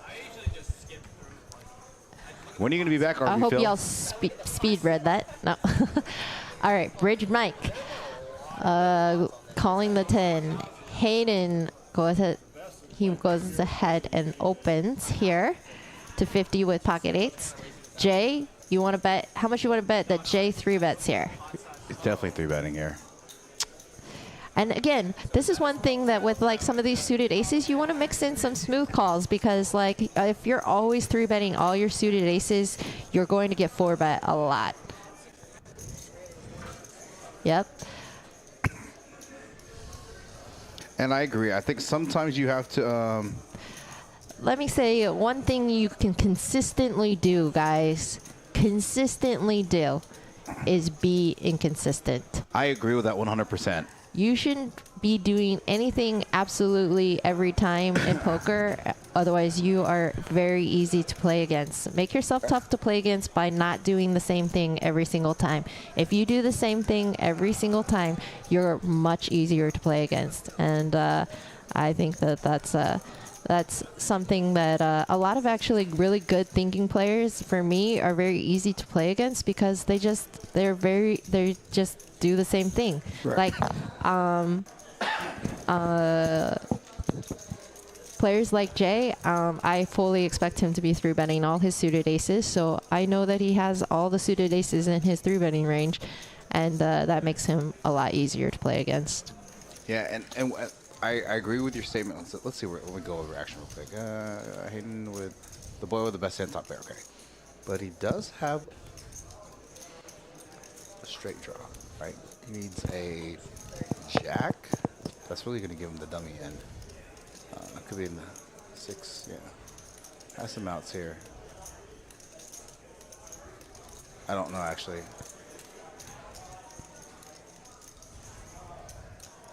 Hayden's trying to figure out if he can turn his hand into a bluff, if he can call because he has open-ended. That's just a brutal spot.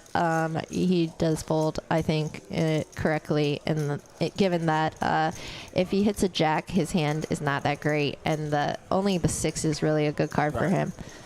So, nice fold. Yeah, and I agree with Kim talking about consistently. I think DW folded King Jack offsuit. I don't think it was Ace King.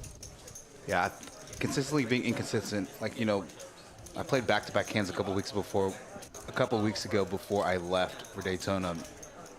I 3-bet with aces, and then literally next hand I 3-bet again. Oh, I'm sorry, I take that back. I 3-bet with 8-9 suited to a late position up into a guy that's kind of like splashy, and I actually flop middle pair and then I turn trips. So the guy's never going to put me on 8-9 suited, right? And I, you know, The next hand I had aces, and I 3-bet another person. So they saw me play ace 8-9 suited. So they assume that you have that, yeah. That I'm like not just like 8-9 suited specifically, but that I'm Like suited connectors, yeah. I could be 3-betting light. Yeah, Right. but again, once you get caught 3-betting suited connectors like that and then nailing it and you wind up at showdown, Right. you want to keep your 3-betting range tighter because people aren't going to give you as much credit. But then again, when you 3-bet the very, very next hand with like aces or very soon after, you can up your sizing because people just are like so likely to call your bigger sizing because Right. they just saw you do it with 8-9 suited. So Aaron continued Aaron continued to get in the mix.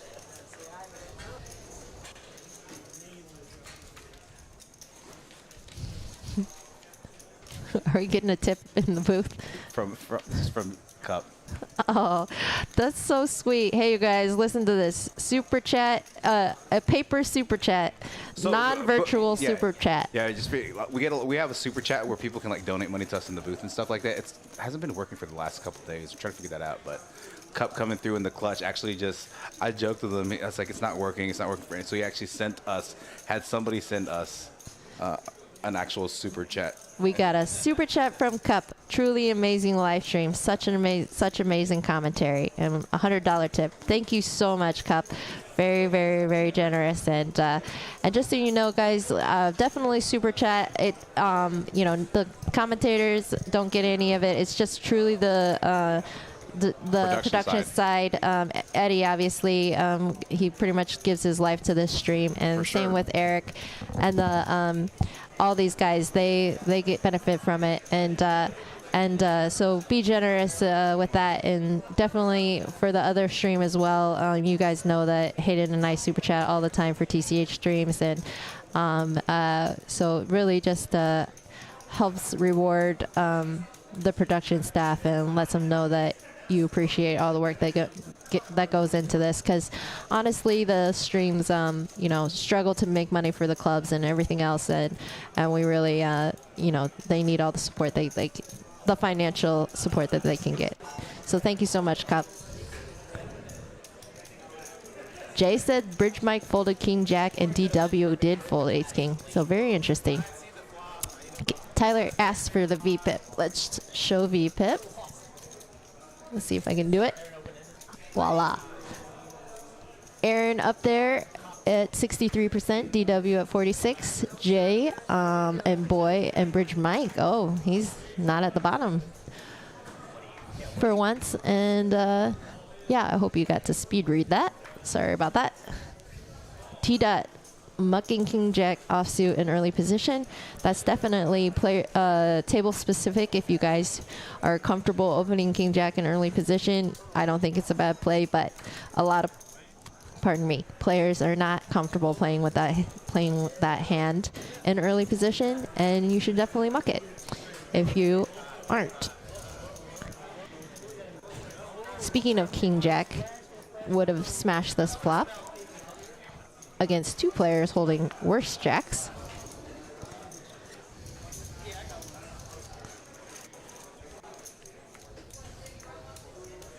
Oh wow, what a turn card for DW. I like this check by DW because he has equity. He wants to keep this pot small and try to realize his equity. Yep. He has top pair. He has a great bluff catcher. There are diamonds out there, so Hayden can have some diamonds. You want him to be bluffing at those diamonds. And if he has a better jack than any jack, he has a better one than you, and you want to... I think he has to call. The ace shouldn't really change too much.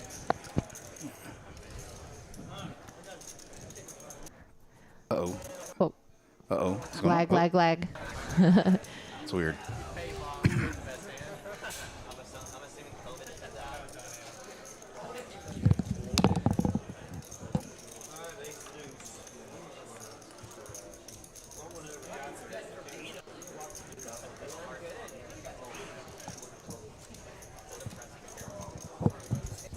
Oh, okay.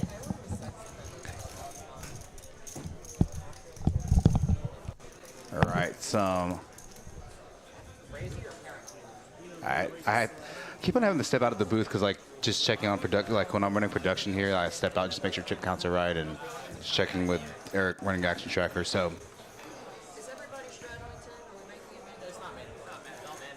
Yeah. I mean, to be honest, in that spot right there, the ace really shouldn't change too much unless he were two pair. And he's giving me such a good price. I think he bet 100 into 420, so he's getting 4 to 1, little 4 to 1. Got to be right 20% of the time in order for that call to be a profitable call. So, or you have to be profitable.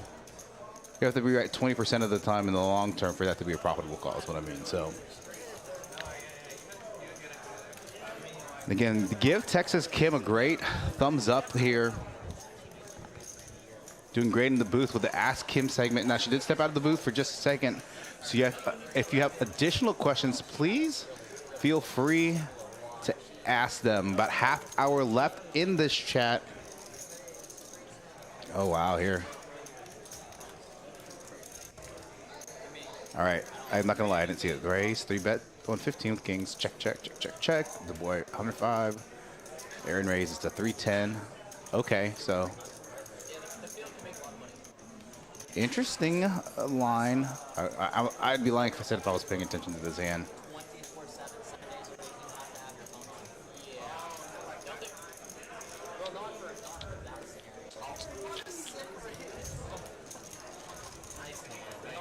Oh, and he does make the call. Little value raise there with Aaron with pocket kings when the board gets aces. Poker Monkey, if you have not tried Habib's restaurant, it's called Sell the Mediterranean. It's off Beltline in Addison. Food is fire. I like Greek Middle Eastern Mediterranean food. It's phenomenal, phenomenal food. Had that. Actually sat down at the actual restaurant a couple weeks ago, actually last week, and then had it catered for the Thursday game. So, all right. Still 60 viewers in the chat. I told everybody in the chat, Kim, while you were gone, stepped out, that got about half hour left in the stream. If you have a question for Texas Kim, you better ask it now. Yeah, you got to unmute yourself. Got to unmute yourself. So. Going to get these cumulative winnings after this hand. I agree. Towards the end of the, like, especially after last night, at the end, Mr. Dr. Matt Professor saying that these streams kind of get crazy. Now, I'll ask you, for those of you in the chat, if you haven't subscribed, please subscribe to our YouTube channel. A. B. Like this specific stream itself. It helps with the algorithm, helps us from an ad revenue perspective. Over 60 viewers in the chat. Thank you so much again for this 2-5 Saturday afternoon match to stack. All right, Bridge Mike with the best hand right now. A little full house here, just pocket fours. See if Aaron's going to get there on the river. Try to hit a queen or 10. Does not get there. Interesting call here from Aaron, especially against Bridge Mike. What did Hayden fold? I don't know. He said he folded the best hand? No. Three jacks on the board. Bridge Mike had Okay, yeah, it's got it. Huh? I don't get your question, Poker Monkey. Oh, maybe he's requesting that we keep doing this stream at this time.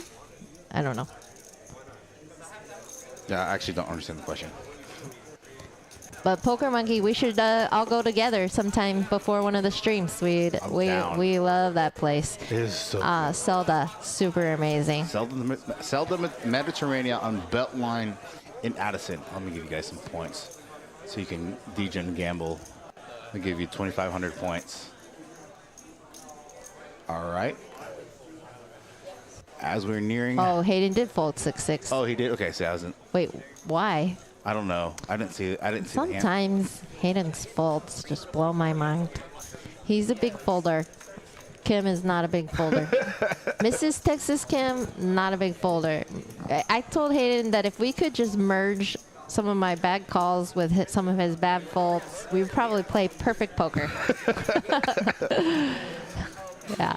Look for the boy to raise his straddle here. Welcome to big squeeze here. Aaron in the call. Light here with 10-7 offsuit in the triple straddle. Yes, this is correct. Triple straddle. Yeah.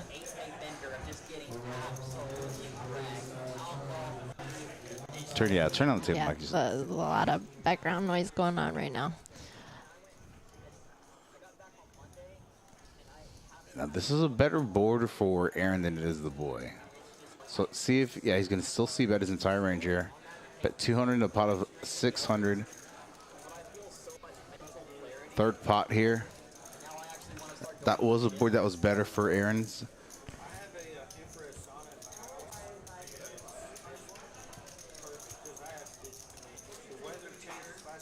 What hand did Jay? What hand did Mike call Aaron's bluff? I'm not sure.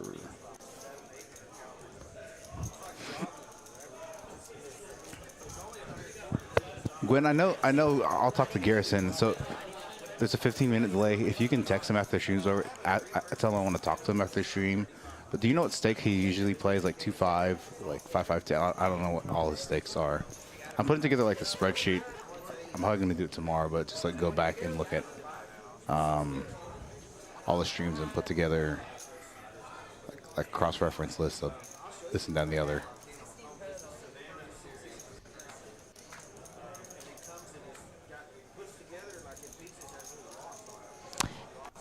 Chad's crying about not getting any points. Do me a favor, chat. Exclamation point, points, and then I'll go down and I'll give you points, okay?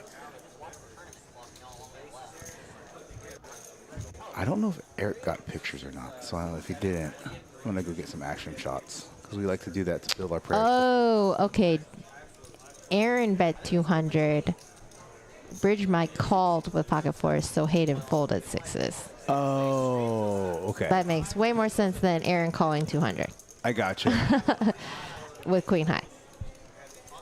And then Hayden folding pocket sixes. Yeah, you can't call with sixes there. Makes sense. Okay. Moving on. Thank you, JR, for explaining. I love that you're following this action a little bit better than us. In the booth. We're trying. We got a lot going on right now. People complaining about Streamlab points. Yeah. The end of the stream happening. Really, really appreciate y'all's support, though. Thank you so much for staying tuned in all day and chatting with us. I forgot to mention how proud I am that my dad figured out how to chat. I mean, well done, John Mahler. I told my mom, I said, I wish you guys could chat. I know that's not, your thing. Technology is not their strongest. It's all right. Neither my dad. My dad just got an iPhone last year, and he's like 70. And he's like, "Hey, son, I just learned how to text." And I was like, he texted me. He's like, I was like, "Guess what?" I was like, my mom and dad, they're doing a lot better now. They just, text almost regular, even with some emojis and LOLs and things like that. But there was a time where my parents were writing text messages like they were writing letters. Yeah, okay. Dear Kim, I will see you tomorrow at 12 noon at such and such place. Love, Dad. It's like, okay. Like, okay. Okay, they might not have put Dear Right. Kim, but they did say, hi, Kim, blah, blah, blah, blah, blah. Love, Dad. But I love it. Love you guys.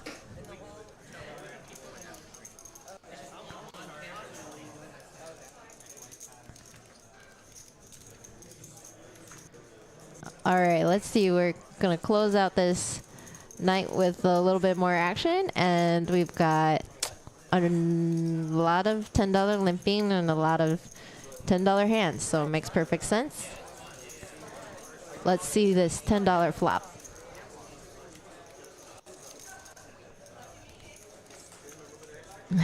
JR says, Dear Kim, great commentary. Thank you so much.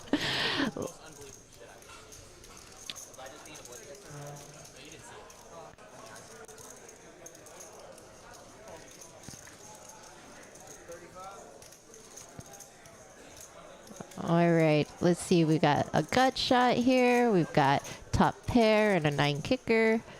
We have 2 overs and diamonds for Jay, and he's going to turn it into a check race. On the boy, the two of them, Jay and the boy, have a lot of experience playing together. They play a lot on the 2-5 streams and the next gen streams together. So I know that the boy is suspicious here, but he does find the fold. The problem that I have with this bluff by Jay is that he's got 3 of the stickiest players in the hand behind him. So he's definitely going to have to get there. We could just get there.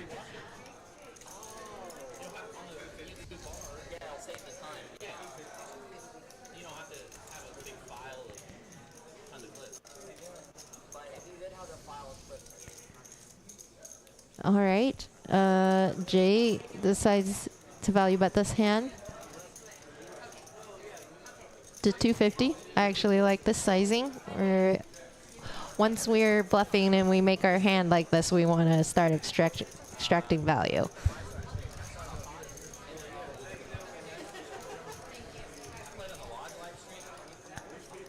Aaron calls the 250, and now DW is thinking about his hand. It looks like he picks up more equity on the turn with the gut shot, but really his straight is still the same straight.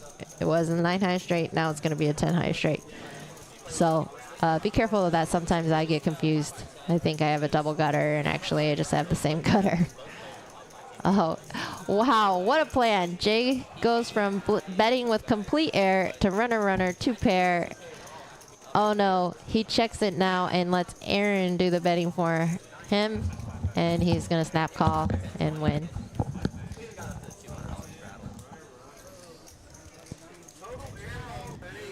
Oh, going there for 2 pair.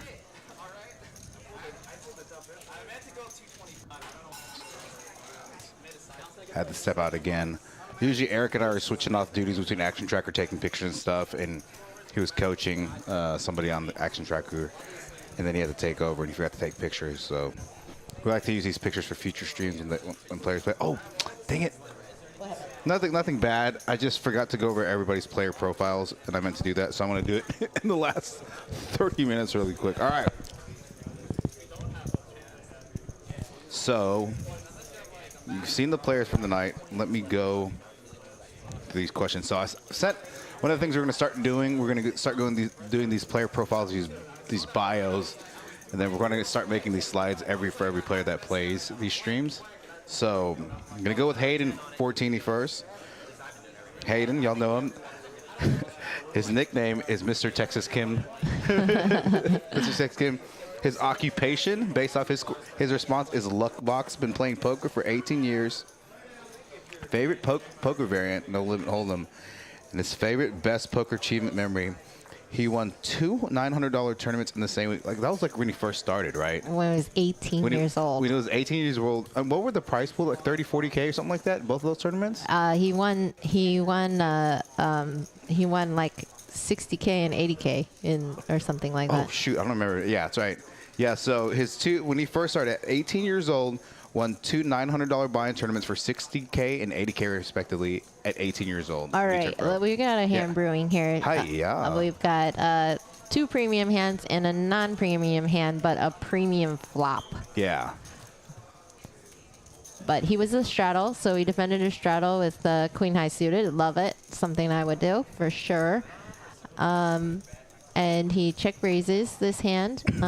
Also love it. He's definitely going to get called, so we got to like tread carefully on this turn. Oh, and he gets there right away. And now, unfortunately for T-Dot, he can't get away with this hand, from this hand either with the second nut flush draw. So we'll see what happens. T-Dot bets 200. I would have sized up on that because you want to charge all single club holdings. Almost no pair or straight draw with a club in your hand is going to fold, so I would definitely size up on the turn to just win the maximum. But Could have bet 500 to 800.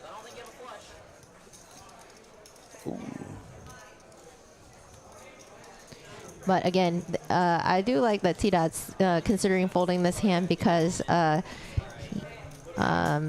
a tough spot here. that size, these sizings, 200 on the turn, 500 on the river, just do not look like bluffs. Yeah, like 2 pairs, flushes, Broadway. Put him in a tough spot. And again, when he has the king of club blocker, what hands? Queen jack. What bluff hands? No, but what bluff hands Oh, does sorry, he yeah, have? yeah. We have Mostly value hands here, basically. yes. His and- bluff combos relative to his bluff. His value combos relative to his bluff combos, far exceed his bluff combos. yeah.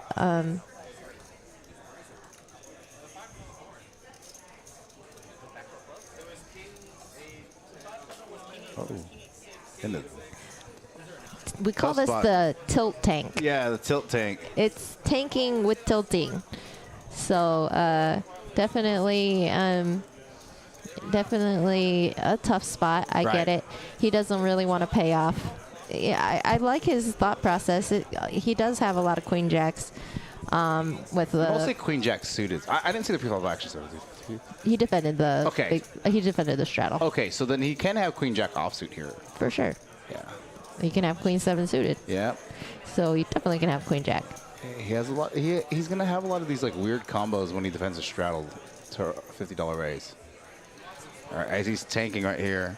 But I mean, he loses to a lot of other hands too. Like, I mean, he has queen jack or better representing with the check raise on the flop and the turn bet, the turn continuation bet. He has like a lot of really strong holdings. Right. But agreed.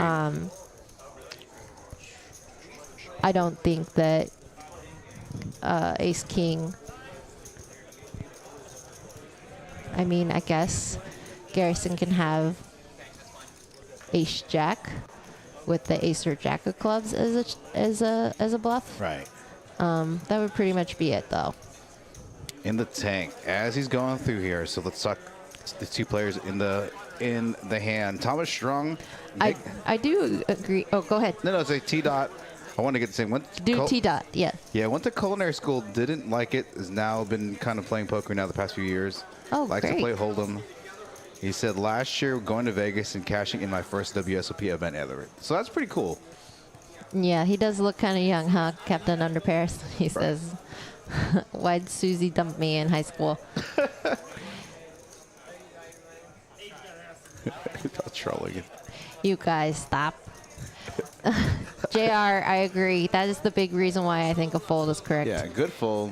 Is the he gonna say- $500 bet does not seem like a bluff. I think If he ace makes- jack would probably, without the ace jack with a club, would probably make a much larger sizing. Yeah. So Now, nice nice play. fold, Yeah, nice fold. Nice bet, nice fold from Thomas there. they both play the hand very well. Yeah, Garrison in that hand.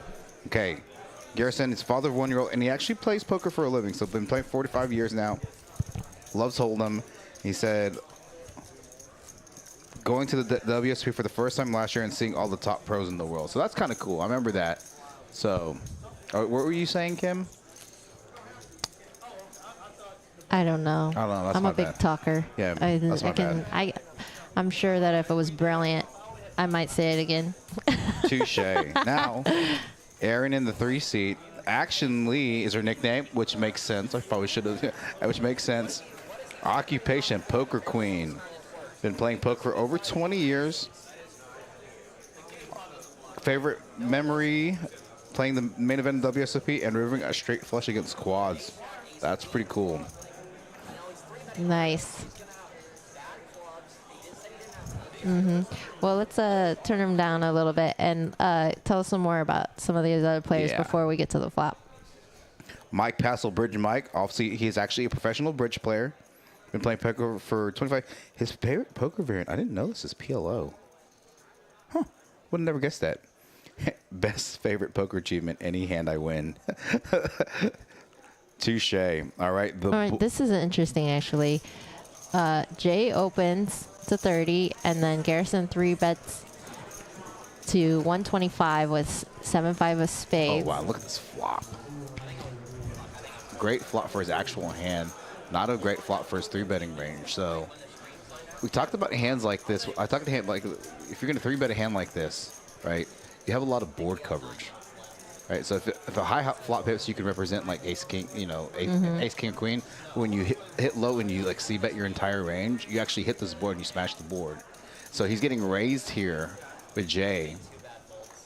Not in very good shape here. And Jay's making the raise because he knows that this board is not good for Garrison's 3-betting range from the big blind. So, yes, this is definitely an interesting spot. Yeah. I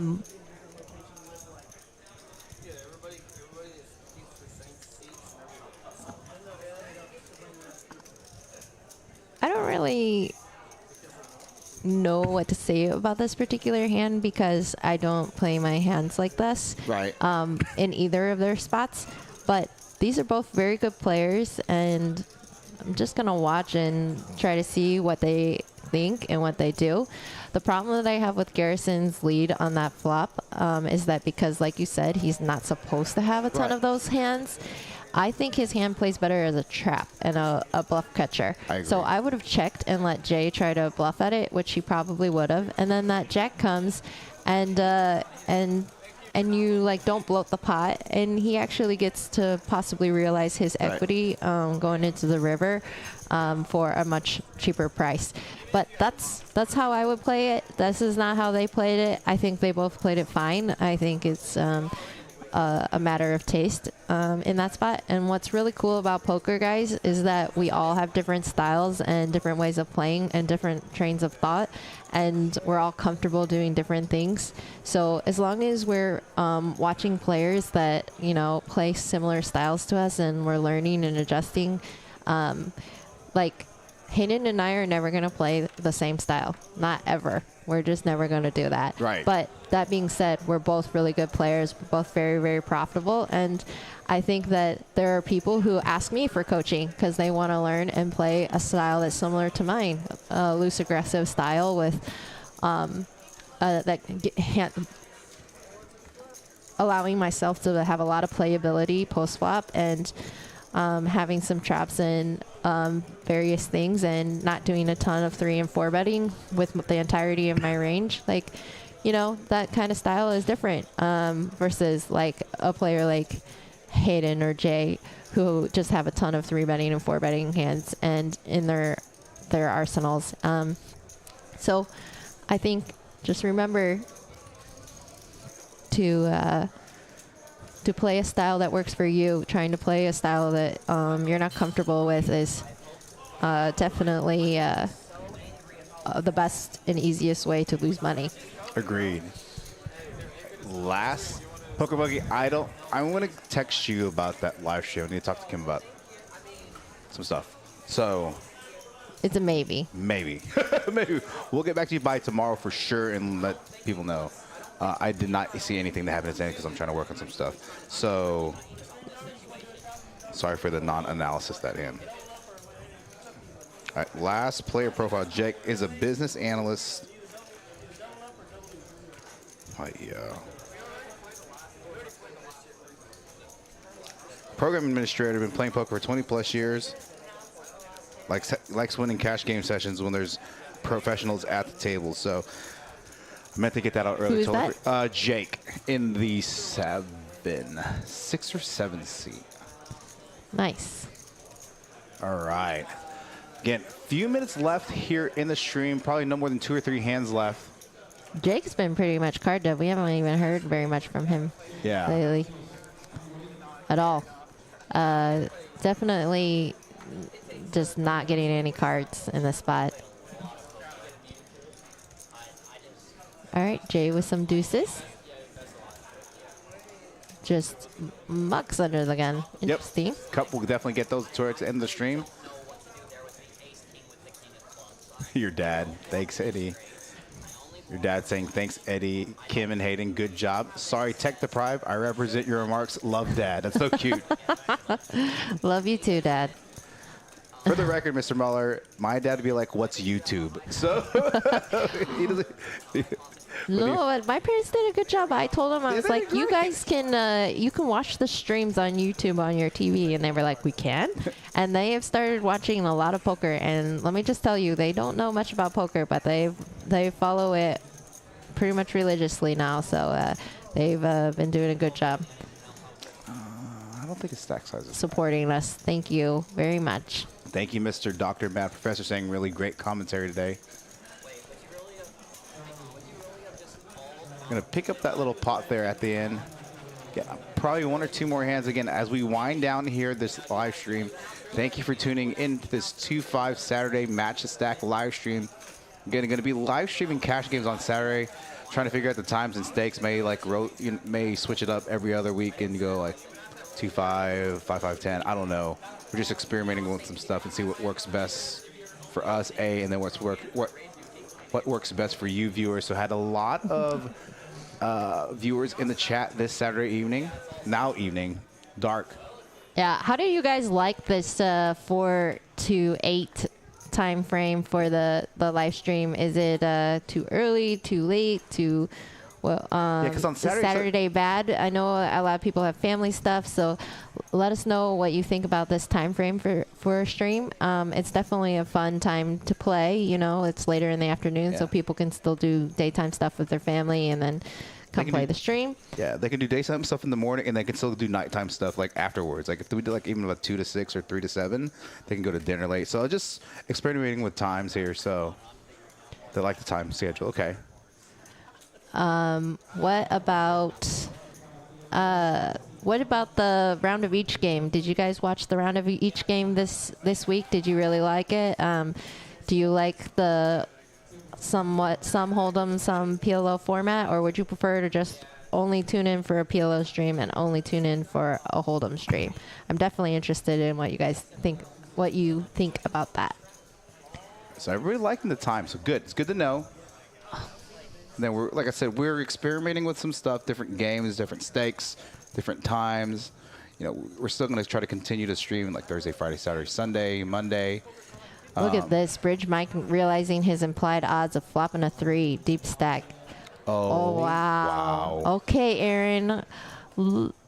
Let's see what you can do here. And she's going to get a snap call because just the pot odds are for the boy to call here. Like, she's not going to have it. Could be on a draw, top pair, or yeah. Definitely calling. Poker Monkey said round of interest interesting. Round of each was interesting. JR said, said I want to play the row game. Yeah, look at that. What we got? Clean run out on first board. Ace of clubs. Oh, goodness. Clean run out second board. There you go. Good job, Aaron getting there. Aaron. Another double up. Okay, so I've got some like Gwen's liking the stream, Cup likes time, Matt Professor likes time, and ROE. Jay, get in contact with Poker House Dallas or Eric Anderson about Is getting. this Jay that's played with me on the TCH stream? Jay, is this you? I don't know. I'm I know asking. I know yeah. you're asking him. So I know you don't know. yeah. But get in contact with Eric, and then he can give you my contact information because we have a list. When I say we like Kim and I share a list for the PLO because we help manage like. But I really do appreciate your pilots. participation on this, the chatting and stuff. So definitely think that you earned a seat if No. you want it at some point. Said nah. He said not him. Okay. All right. All right. Well, if you're definitely interested, then get with Ed or Eric, and they'll get me your information so that you can get on the row list. Oh, they're talking about staying. Stay. Yeah, they are. Stay. Sounds like a blackjack table. All right, people are starting to rack up though, so it looks like we're winding down on the stream. Any last questions? We could probably squeeze in one more. Ask me anything. Poker related. Yes. John and Cappy Muller approved, please. Yes. That's why I have to remind viewers in the chat that your parents were in the chat. So. Yes, I really appreciate that. gosh. Good night and good luck. So Gwen, I for hope the record, Garrison gets invited back. he will, just for the record. I think he did a great job. So, like, I think you heard me say, tell him not to leave yet. Oh, Cumulative winnings. Yeah. We can do that. We're going to do that at the end. Are they reckon? Oh, was that the last hand? Looks like it. Okay. Well, I don't see Yeah. any cards, though. This is weird. Yeah. Okay, there we go. I guess that's it, guys. I think, like I said, Gwen, it's like some of these players have been reaching out to play, like, they want to play 5-10-25 or 5-5-10 or even like the 25-50 whenever we start running that. I'm like, can I just throw you on those big games? Let me try you out at 2-5. And if they're willing to come out to play 2-5, match the stack, you know, and I say, it has nothing to do with whether or not they're good or bad players, just whether or not they're a quote-unquote good fit. Because we want the stream to be fun, we want some action. You have to be a nice player, have to treat the dealers well, blah, blah, blah. So, you know, we have some criteria that we want, you know, here in the booth. So, okay. All right, you guys. Really, really appreciate everything. Thank you so much for having me. Captain Underpairs, you're awesome. Thank you for the pep talk the whole way. It really, really means a lot that you guys took the time to chat and watch the stream and continue to support what Poker House Dallas is doing. Yeah. And that is it here for us in the booth. Going to go over these final stats here.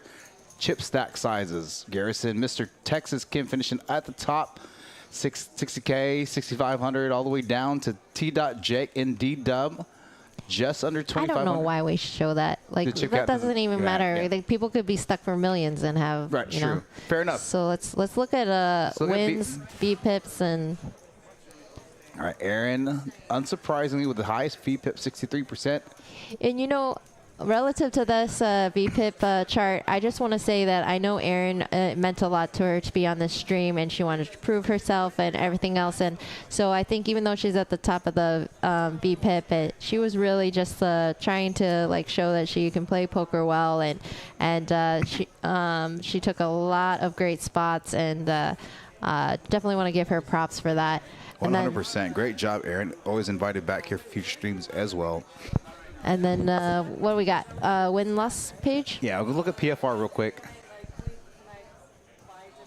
Pre-flop raise percentages. Nobody with significant pre-flop raise percentages. Pre-flop Jay, Aaron at the top mid-20s and above. Jake and Bridge Mike towards the bottom 7% respectively. Look at these stats just for a brief second. Aggression and frequency coming up right now. All right, Jay, Aaron, the boy, a bunch of players over 40%. Yeah, everybody above 30%, in between 30 and 50%. That means that nobody did a lot of limping, and Yeah. that's that, and as you shouldn't be doing. Right, especially 2-5 match a stack. All right, most important stat of the evening, cumulative winnings. All right, Jay, big winner here, up about $3,400. Had some pretty good runouts towards the end there. Garrison was a big winner early on. Lost some chips, lost a couple hands. Still up in the green, up about 700. Aaron ended up a couple $100 herself. Losers for the stream, D-Dub, Mr. Texas Kim. Now, Mr. Texas Kim was, I think he was down like 3 or 4K. Yeah, so that's a pretty solid comeback. So, you know, not considering where he was before, you know, not doing too bad himself. And then Jake and Bridge Mike and the boy, you know, lost. Now, I think actually T-Dot, so what happened was when I think they deleted them literally right, he left right before the stream ended. I think he was on tilt. And when you leave, we just kind of take you out of the software. And so that's why I waited like a half a second too long. So I think he was the biggest loser in the stream. Probably, I'm not quite sure. I mean, if you run the math based off who's up, who's down, just do the difference. But again, thank you very much for tuning in for this Saturday 2-5 match stack here with special guest commentator, Miss Texas Kim Stone. Going to be back at it again later this evening. Going to stream the final table for a tournament. So going to be back. I don't know if I'm going to be back, but going to play a little bit. But going to be Next Gen Boys playing tomorrow. Going to 1-2 stream on Monday, and then still not going to be sure what we're going to do next Thursday, Friday because we're moving. So we'll figure all that out. But we'll let you guys know either tomorrow or Monday what's going to be the plan for the streaming this upcoming week. Thank you for tuning in. I hope you guys had a great time. Again, actually, let me turn this camera on real quick. We're going to end. Let's get there really quick. All right, next camera. Transition it. Let's go. All right. Thank you again for tuning Deuces, in. everybody. Have a great evening.